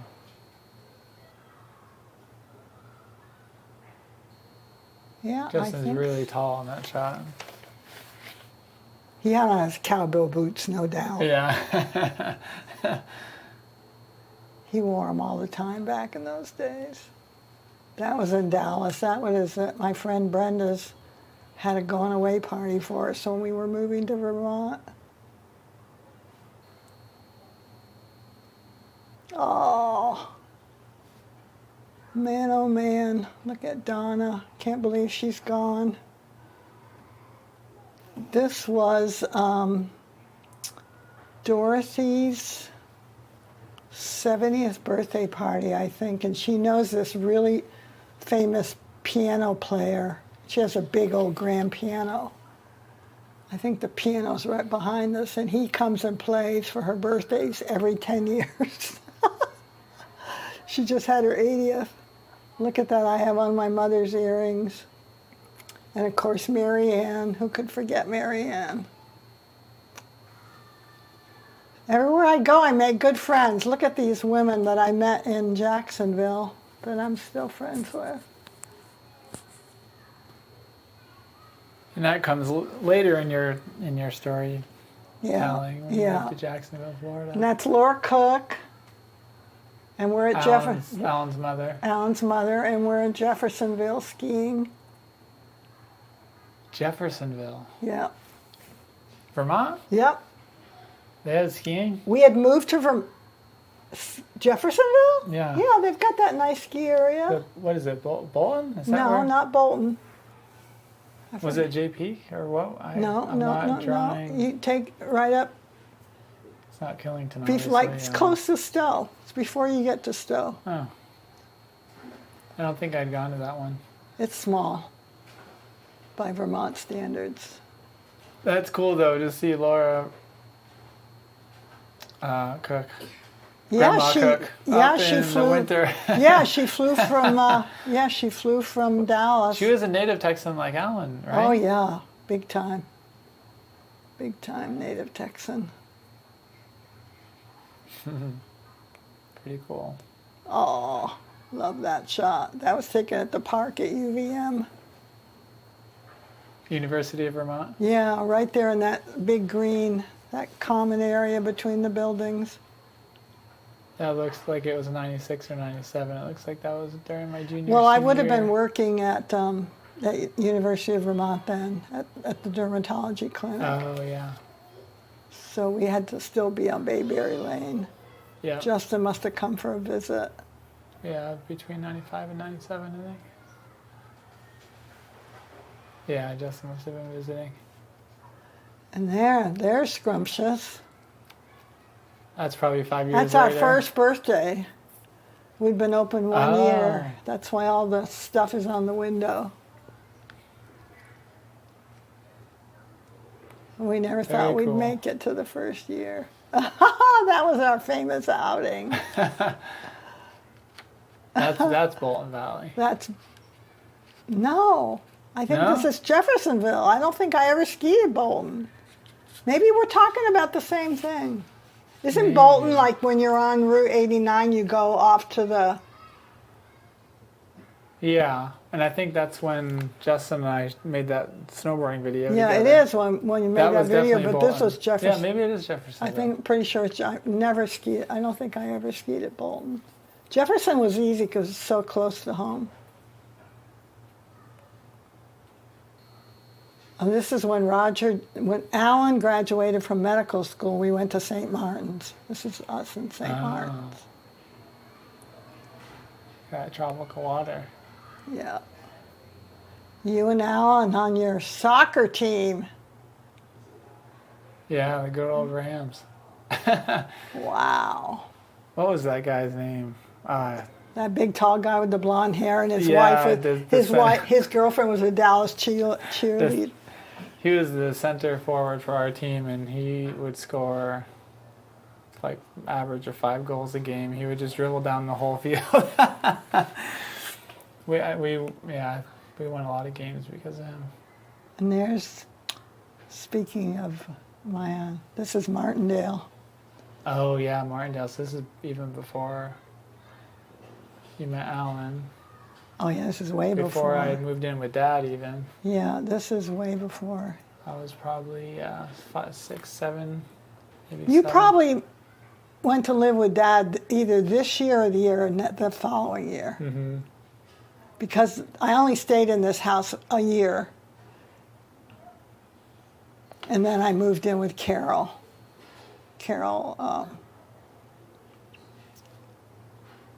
Ron's wife. Oh. That's my high school graduation. High school graduation.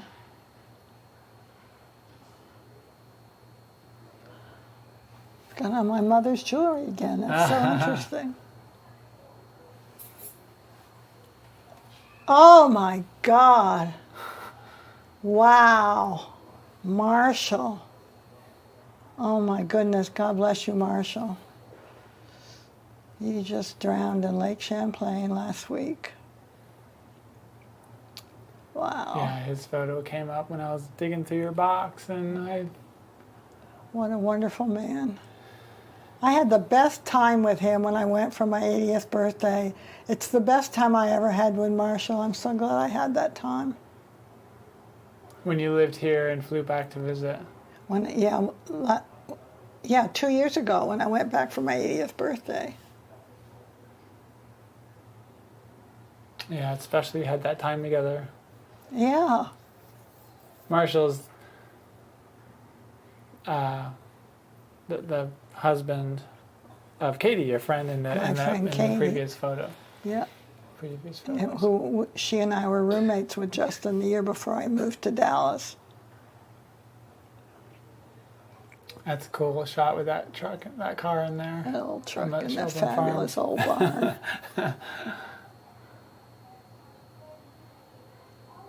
Oh, look at Kaya. This is Roger Kinghall's 70th birthday party. Really? Yeah. Yeah. Justin flew in from Florida, and Pam got that camp in Ferrisburg on the lake. Yeah. And we took the ferry over to New York one day, all of us, everybody went. And she had that cute little dress that Tiger had sent for her to wear. Look at that.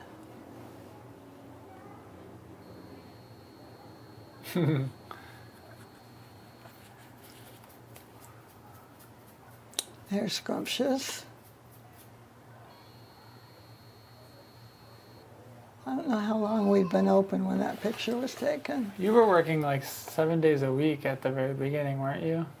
Well, we were open 6 days, so yeah. And then on Sunday, I would try not to work, but I'd always end up doing some cleaning or bookkeeping or something. This was after your nursing career. Yeah. It was actually your idea, you know. I do. I remember. Because I kept turning like, what's next for me? What's next for you? And he said, Mom, why don't you open a little bakery? So I did. Betty Barnes. Betty Barnes. Wonderful lady. She lived 2 doors down. She died just a few years ago at age 100. Betty passed? I didn't realize that. Yeah. Or maybe you told me and I've forgotten. She would come in many mornings before we'd open and help me put all the baked goods in the case. And she had a real artistic touch. She would make everything look really pretty. I've never seen Look, a currant scone right there on her plate. I've never seen anyone at her age with so much energy. I know. It's unbelievable.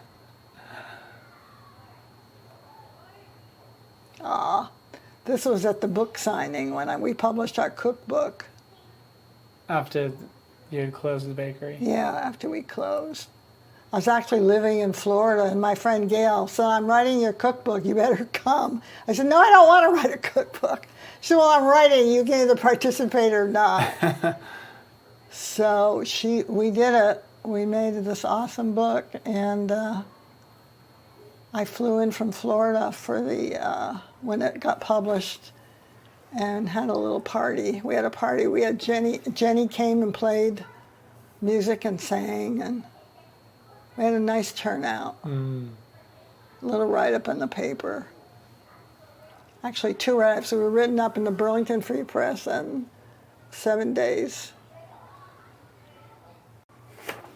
Moving on to the next 7-year cycle of your life, 1989 to 1995, you were 50 to 56 years old. In 1990, Justin graduated from high school in Saratoga Springs, which is also where Dad lived. He started college in Ithaca, which we saw his graduation picture there, Ithaca, New York. Christopher moved to Dallas to live with you and Alan. You guys got a house in Richardson, where I started 7th grade. You went back to nursing at St. Paul's Medical Center. In 1993, Alan, myself, and you moved back to Vermont in South Burlington, which is where I went to high school. You got a job as a nurse at as a nurse manager at UVM Medical Center, dermatology clinic. In 1994, Justin graduated Ithaca College. 1995, you left UVM, took a business course, and wrote a business plan for a cafe bakery. We saw those pictures of scrumptious. And anything you want to... I mean, you touched on kind of a significant amount of that with the photos that we just looked at. Yeah, I think we've pretty much covered it. Another transitory time, you know, big changes. I think it was cool for me to be at that kind of a turning point in my life where I had graduated high school. I started working at the hospital, which is when I met the lady who helped take care of me, and I was working as a housekeeper for the first 2.5 years, and then in CSR, Central Sterilization. CSR, yeah. CSR. What was it? Central Sterilization Room. Room? CSR. For Dennis. Yeah, CSR room. Dennis Moore. Moore. was my boss, and you guys worked together, right? I trained him. You trained him.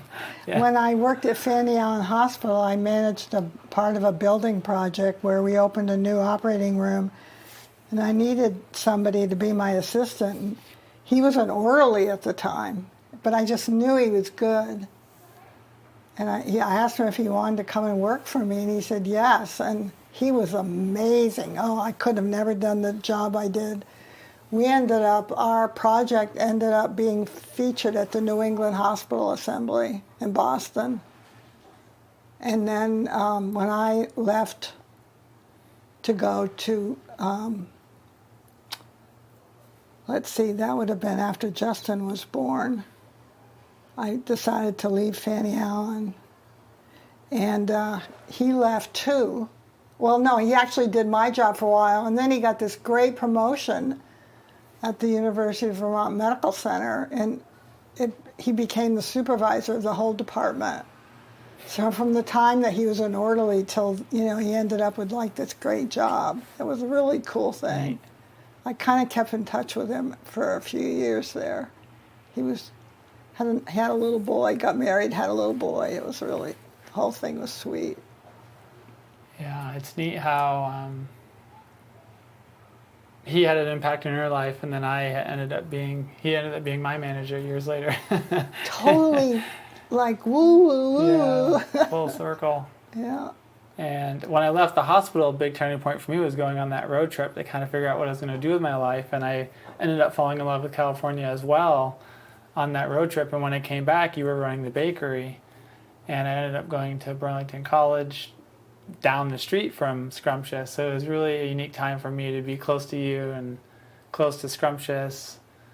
And you saved my life so many times during those years where I would be exhausted and you would go to Costco for me and get big cartons of tomatoes and all the heavy stuff. When I would be really too tired to mop, you'd come in and mop the floor for me. You were a lifesaver so many times. Yeah, I think it was kind of therapeutic for both of us, where you got support and I felt like I was supporting you, and I fed you good. And you fed me good, yeah. I could stop in there and get my favorite veggie hummus wrap with tomato basil soup. Right.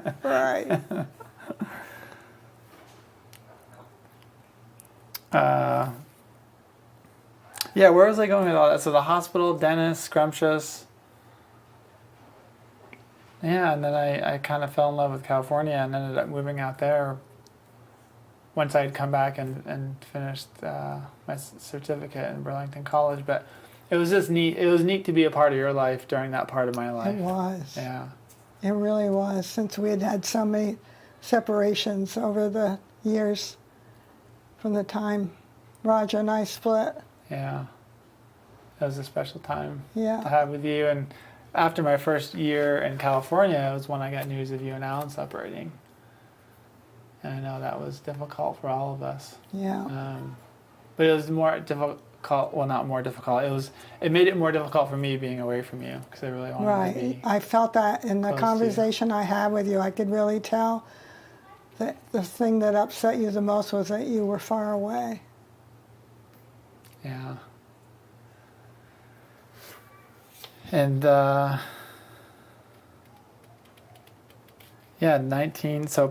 1995. I want to show this picture though before I move on, because I love that. This goes back a little bit. Oh my word! This was when we were living on Martindale, right, in Burlington. Yeah. I just felt like I was kind of getting my life together, and I went to this seminar that was about what your personality is and how to dress and all this stuff, and you'd go up on the stage with whatever you were wearing. This guy who was from, strangely, California would tell you what he thought of your clothes, and then he would tell you what kind of car you should drive. And he said, you should either drive an antique Mercedes or a Jeep. Antique Mercedes. Not a new one. And so I went out and bought this red Jeep. Like, I'm definitely not going to get an antique Mercedes. I had so much fun with that car. That was the last year they made that model. It was a model that tipped over easily. It was the real old Army model. It was just fabulous. The only problem was, I lived in a weather. I had to literally take the top off. Like you had to take the top off and put it in the garage. And I remember didn't you have a hard top and a soft top? Like the soft top didn't give you nearly as good Can't coverage, remember. But the year you and Justin went to Sangamon, I actually went and picked you up at Sangamon in this. Oh, that's cool. I think I had to make 2 trips for your luggage or something. Camp Sangamon. We went there as a boys' camp, summer camp, and Justin's coincidentally visiting there right now for the 50th anniversary. Right now, as we're talking. Crazy. Yeah, I had a lot of fun. Oh, wow, look, there's Ben and Jerry's ice cream. Ben, oh my God. There's Lynn and me and Ben and Sally. And this is on Martindale. Ben used to come and bring us ice cream. We were in a seminar together. That's how we ended up all knowing each other. And we would get together for every so many months to go over what we learned in our seminar. Now here we are in Colorado. Yeah, this is purgatory. That's the purgatory shirt, I think, that you guys got me in the gift shop. That was a really fun trip. And so I'll jump back to your notes here. Did I turn the page? Yeah, 1996 to 2002.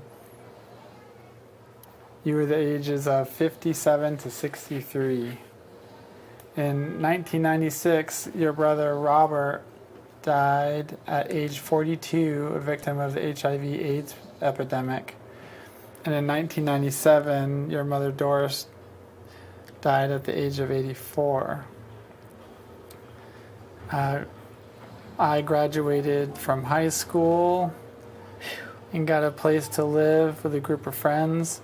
Alan and you moved to Colchester and bought a townhouse. Alan started medical school. In 1998, you opened Scrumptious Cafe and Bakery. In 1999, you turned 60.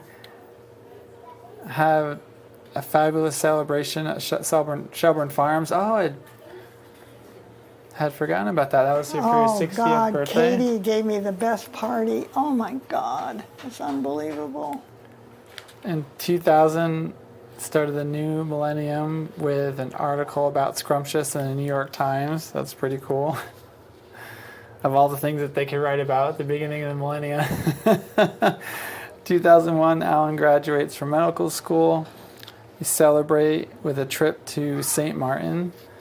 When I saw that photo, I thought it was Key West. Didn't you guys go to Key West on your honeymoon or something? We've never been to Key West. I've never been to Key West. I must have been confusing it.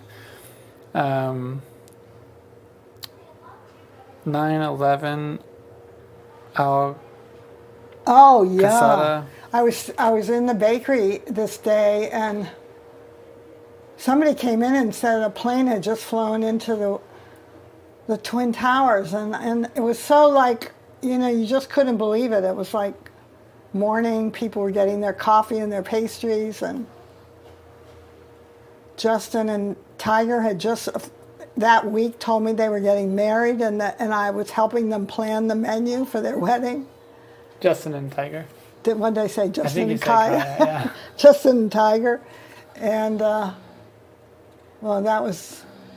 And I called Justin to talk about the menu, and he said, Mom, just go home and turn on the TV and really appreciate what's happening. Because I was like, I don't know if I just didn't think it was real or I didn't want to deal with it or what, but I finally did just sit down and watch the images. I just tore me up. Yeah, I remember. I think everyone probably remembers what they were doing when that happened. Yeah. But I was working at a New England Wings till 3 in the morning because we closed at 2 in the morning. And that particular morning, a friend called me at 10 a.m. and woke me up out of my sleep and said, "Turn on the TV. You got to see this. The Twin Towers are on fire.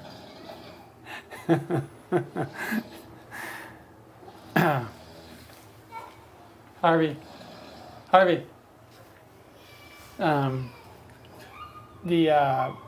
Yeah, so it was, I think everyone remembers where they were at that, during that time. It was a sad time.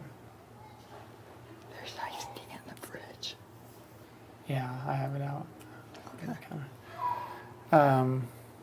So you wrote Al, who is that? Al Qaeda? Oh, Al Qaeda brings down the world. Oh, Al Qaeda brings down the World Trade Center.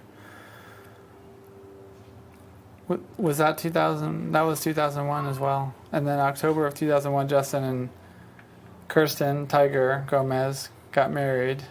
That was the same year. Yeah, I told you I was planning their wedding when it happened. Oh, I was thinking. I thought. For some reason, I thought you said menu, like scrumptious well, menu, yeah. Menu I was planning the menu. I was doing the food for their reception. Right. Right.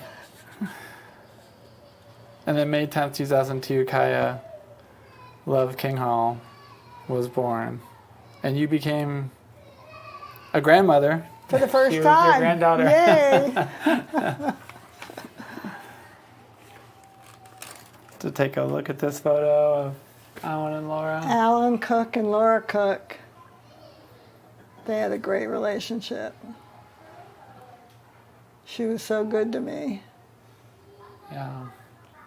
A great woman. Good to all of us. I think this was like mine and Alan's second date. We went to, I think this is Dan Cook's house for Christmas. And his mother gave him a toaster oven. Toast our oven.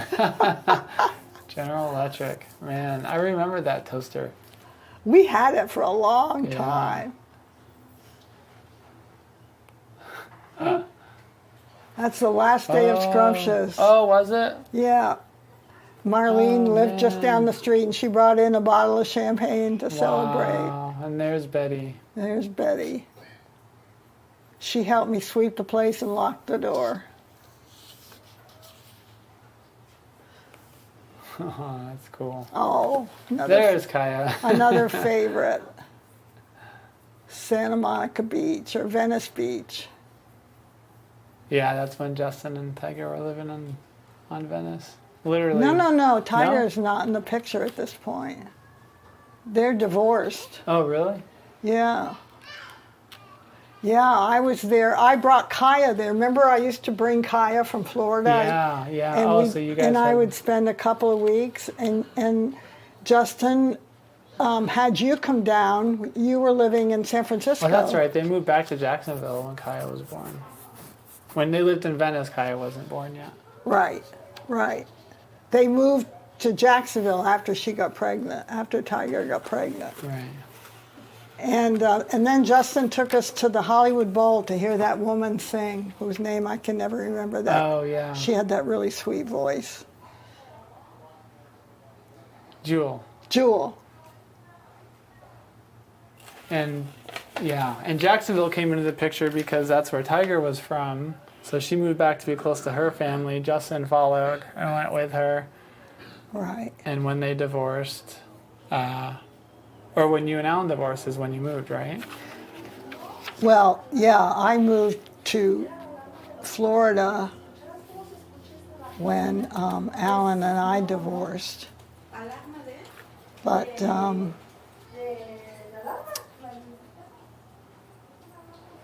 Justin moved after he and Tiger divorced. And I used to... He moved away from Jacksonville. Yeah, he moved to Venice. And back to Venice. And I used to bring Kaya from Florida to California every summer. That was my bonus of being a grandmother. I would get to spend 2 weeks in Venice Beach with Kaya and Justin. So this must have been, if Kaya was born in 2002, this was maybe 2004. She's like 4 or 5 in that picture? Well, no, because they got divorced in 2008. Oh, okay. So this has to be 2009 or 2010. Well, they might have been separated but not divorced yet, so maybe it wasn't that late. Yeah. It's possible they weren't divorced; they were just separated. This was in Colchester, Kaya's first Christmas. Oh, yeah. They bundled her up and brought that little newborn. Well, not so newborn. I mean, she was born in May, so it was her first Christmas. And they were so idyllic. They're going to visit all the relatives, and they packed up that little girl and brought her to stay with us for a while, and then they went and stayed with Roger and Pam for a while. They were totally wiped out when they got done with that trip. I can't even imagine that. Yeah, that's a lot. Look at her. I see a little foot. Is that another? I gave her a baby doll for Christmas. I was going to say, well, there's no other babies. I went a little crazy that year, of course. And that was my first visit after she was born, to visit them cool. They were living in Neptune Beach.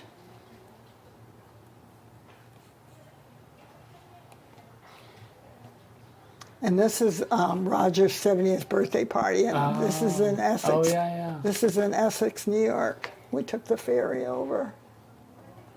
Oh, that's when we went out for lunch. Yeah.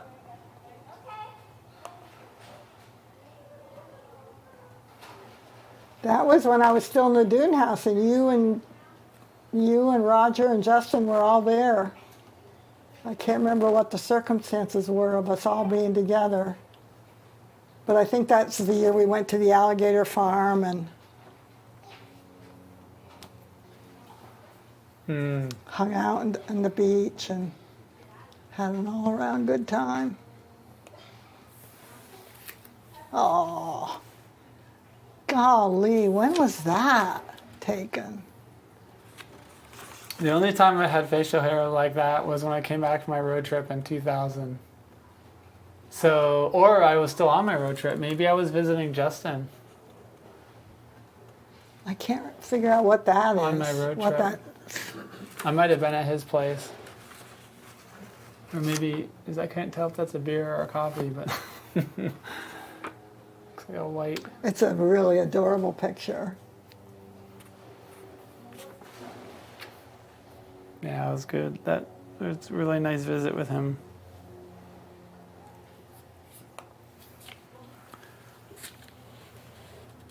(2003 to 2009), you were the age of 64 to 70.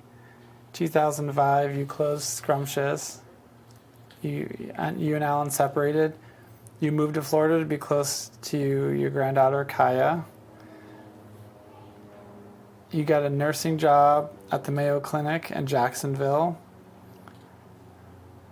Had a fabulous place to live on the ocean, which you had mentioned, the Dune House, right? Like, you want to describe the Dune House a little bit? The Dune House was like an upside-down egg built in the sand. It was a duplex, had an apartment on each side, and Justin had his business on one side, and I lived on the other side.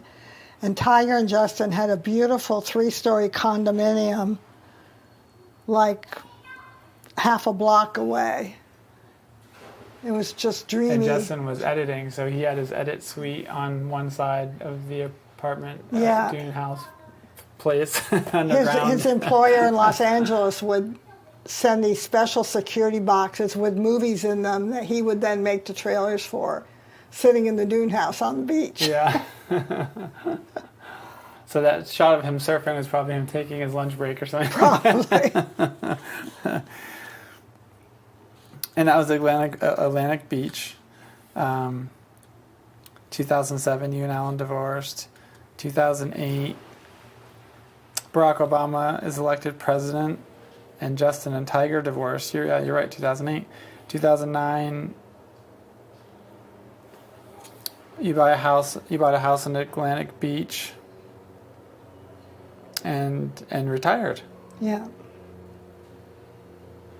And This next photo says a lot about why you went to Jacksonville. Oh, I mean, besides Justin being there. yeah. That was taken pretty recently. That was taken Was that? when Justin and Jenny were living in that house. There was a friend of Jenny's. It was in Santa Monica, but it wasn't anywhere close to the beach. And let's see, did I fly? Yeah, I think it was one of those. Me and Kaya fly to Florida. I mean, California, from Florida.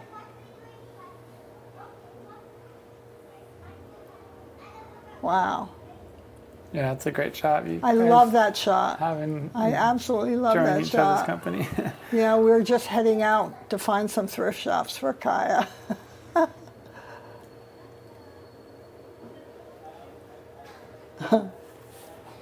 The next 7-year cycle of your life.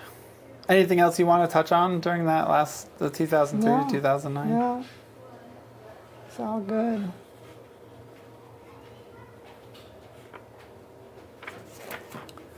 From 2010 to 2016, the next 7-year cycle of your life, you were the age of 71 to 77.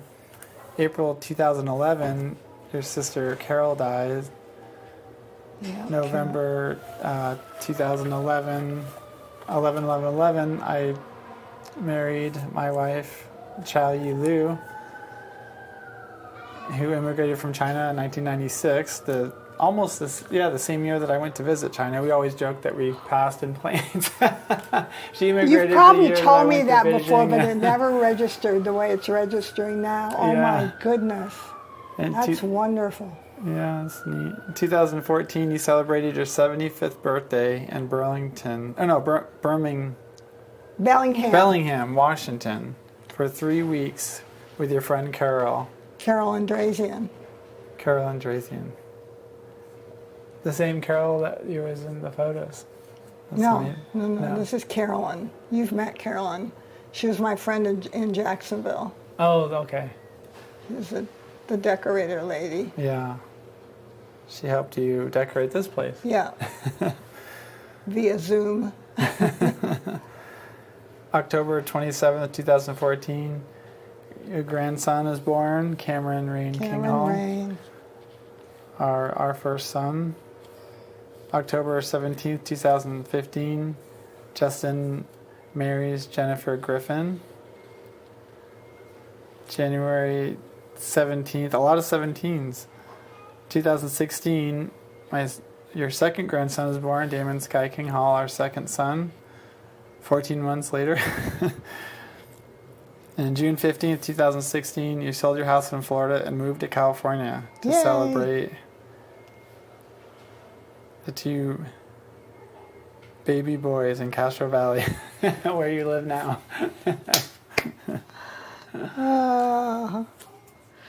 What was that move like, moving from Florida to Castro Valley or California? Oh, it was so exciting. This would be your second, or how many times moving to California in your lifetime? Well, once at the beginning of my life and once at the end of my life. California's got a big hold on us. Vermont has a big hold too, but I feel more California now than I do Vermont. Yeah. And speaking of two Let's grandsons, this is see a great those picture. boys. Oh, Cameron Rain and Damon Sky. Look at those boys. Are they happy and healthy or what? Oh my God. Yeah, it's a great shot. They're both taking a big bite of a banana, playing with their toys.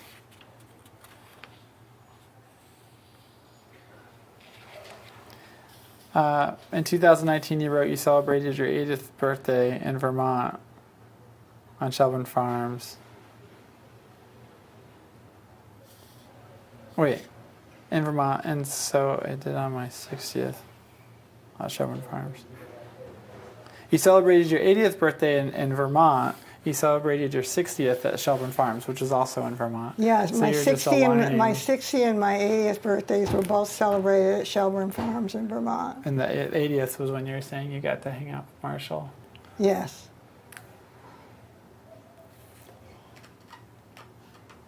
Oh, this is a new page, so this is the next 7-year cycle. I was looking at the notes to see if you wanted to touch on anything. You celebrated your 75th in Bellingham, Washington for 3 weeks. What did you do? Well, Carolyn was renting a house. Carolyn and her husband, for a while, would look around the country for people who wanted someone to live in their house for a few months or a year while they went and did something. And Bellingham, Washington is like heaven on earth. It's the most interesting, beautiful, amazing sound right on the Puget Sound. And it's got everything. And Carolyn's a very good hostess. She knows where to go for everything. And we just had nonstop fun for 3 weeks. It was just fabulous. That's great. And before that, and also in 2011 in April, your sister Carol passed. Yeah, she died of a bowel obstruction. Yeah, just before her 70th birthday. So that was a tragic time, and also time that you get to see family for the first time in a while. Long time, yeah.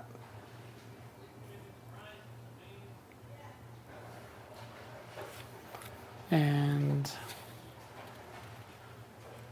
when you sold your house in Florida and moved to California, I remember you selling everything you had and fitting everything into a moving I got box, one of right? those boxes that you can rent. It's just a box. What's the size of a 5 by, what would you say those are, 6 by 8 or? Yeah. Anyway, it's Maybe so 8 by 6 standard. by 8, yeah. And, I remember your bicycle had to sit up. Yeah, they bring it and they park it in your Vertical. driveway, and you just pack it up however you want. And then they come and load it up with a forklift onto a big truck, and they pick up a bunch of them, and eventually they take them where they're supposed to go, and they plunk it down in your driveway. Yeah. I sold everything. I had like a 2-week sale of everything I owned, because I had beautiful furniture then. Because Carolyn and I started from scratch and furnished that whole house, and it was a showstopper. Yeah. And I'm like, and I couldn't bring my car, my favorite car, my little Scion XA. Oh my God, I love that car. It was just cost so much money to bring it, so I sold it. And that worked out well. It gave me some extra cash to make the trip. Yeah. And then the very first day I was here, I went and bought a new car, a Ford. I remember that day. I took a picture of you in the driveway. Yeah. 2017 to the present, you were the age of 78 to now 83. In 2018, we went on a family cruise. It was me, you, my dad, your 2 grandsons, and my dad's wife, Pam, my stepmom, and my wife's mom and dad. And he and I had gone on a cruise for our honeymoon, and so we had this extravagant plan to bring the whole family and do it again. And it was a lot of fun being there with the family and It's a great time. I loved that cruise. with the boys. In 2019, you celebrated your 80th birthday in Vermont, and oh yeah, I had mentioned that Kaya Love's. In 2020, Kaya Love graduated from high school and moved to California. I guess we should mention in there that we've been living in the pandemic for the last 2 years, since 2020. That's a good point. In 2020, when Kaya moved. Did she move before it started? Or was it Well, we after? were supposed to go to her graduation in June, and that was the first year of the pandemic. and they canceled her graduation. And of course, nobody could travel, nobody could do anything. It was in the early stages of pandemic. You didn't even think about going to the store. Right. Everything was in lockdown. And yeah, so we're kind of coming out of it, but we're not 100% out of it. But we're close. Yeah. In 2021, you moved to Bon Air Apartments and celebrated Thanksgiving with everyone here in Castro Valley. Although, in California, we celebrated at Justin's and Jenny's place in Ohio, right? Yes, but to have everybody at my table. Oh, that's right. That was the thing. I don't think I'd ever cooked for my whole family, both my sons, my 3 grandchildren, all at my table in my little apartment in Castro Valley, California. That's right. That was the most special, fabulous thing. I loved it so much. That's right. We had gone to Justin and Jenny's in 2019. Yeah. And then the spring of 2022, this year, you and Kaya went on a week-long road trip up to Northern California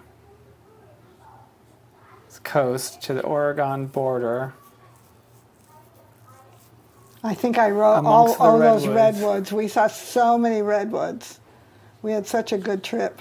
It was rainy and cold the whole time, and at first you would think that would have spoiled the trip, but the truth was it made it kind of special, and we just had a great time. It was flawless. Kaya and I had a whole week together on the road. It was flawless. It was fabulous. Yeah. Yeah. I don't have any photos of that trip, but I remember the great time that you guys had and the pictures you sent. Really special for you, I'm sure. Yeah. I have another picture of your grandsons here. This is probably a couple years ago. Cameron and Damon. Look how handsome those boys After are. a fresh haircut.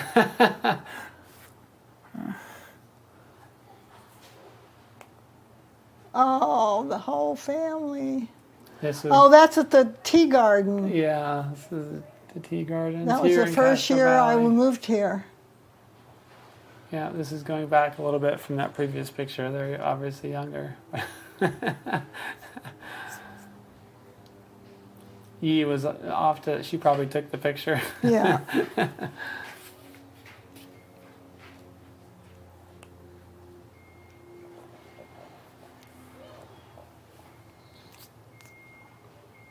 That's all the photographs that I had queued up out of your 2 boxes. And we're up to the present time of 2022. Is there anything else that you want to add? Is it possible to add story? a picture of the New York Times story? Where is it? It's right in my room. Yeah, grab it. About Scrumptious? Yes.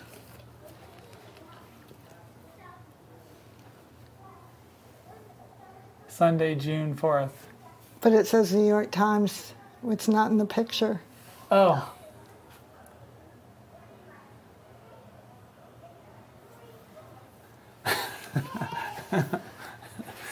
Should I take it out of the pocket? No, I think I just had framed it so that was cut out. But you can see right there, it says New York Times. Oh.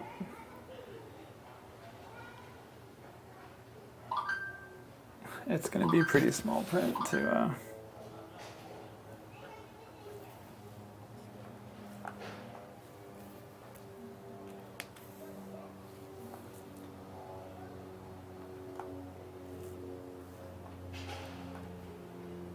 Yeah, that looks good. So you can see there, it says New York Times. 2000. The beginning of the new And we one. have, here's a picture. This is at Sea Ranch, a little town on the coast, about 3 hours north of San Francisco. It's a planned community. Interesting place. It was freezing, as you can tell. So it's August 24th, You turn 84 in 21 days.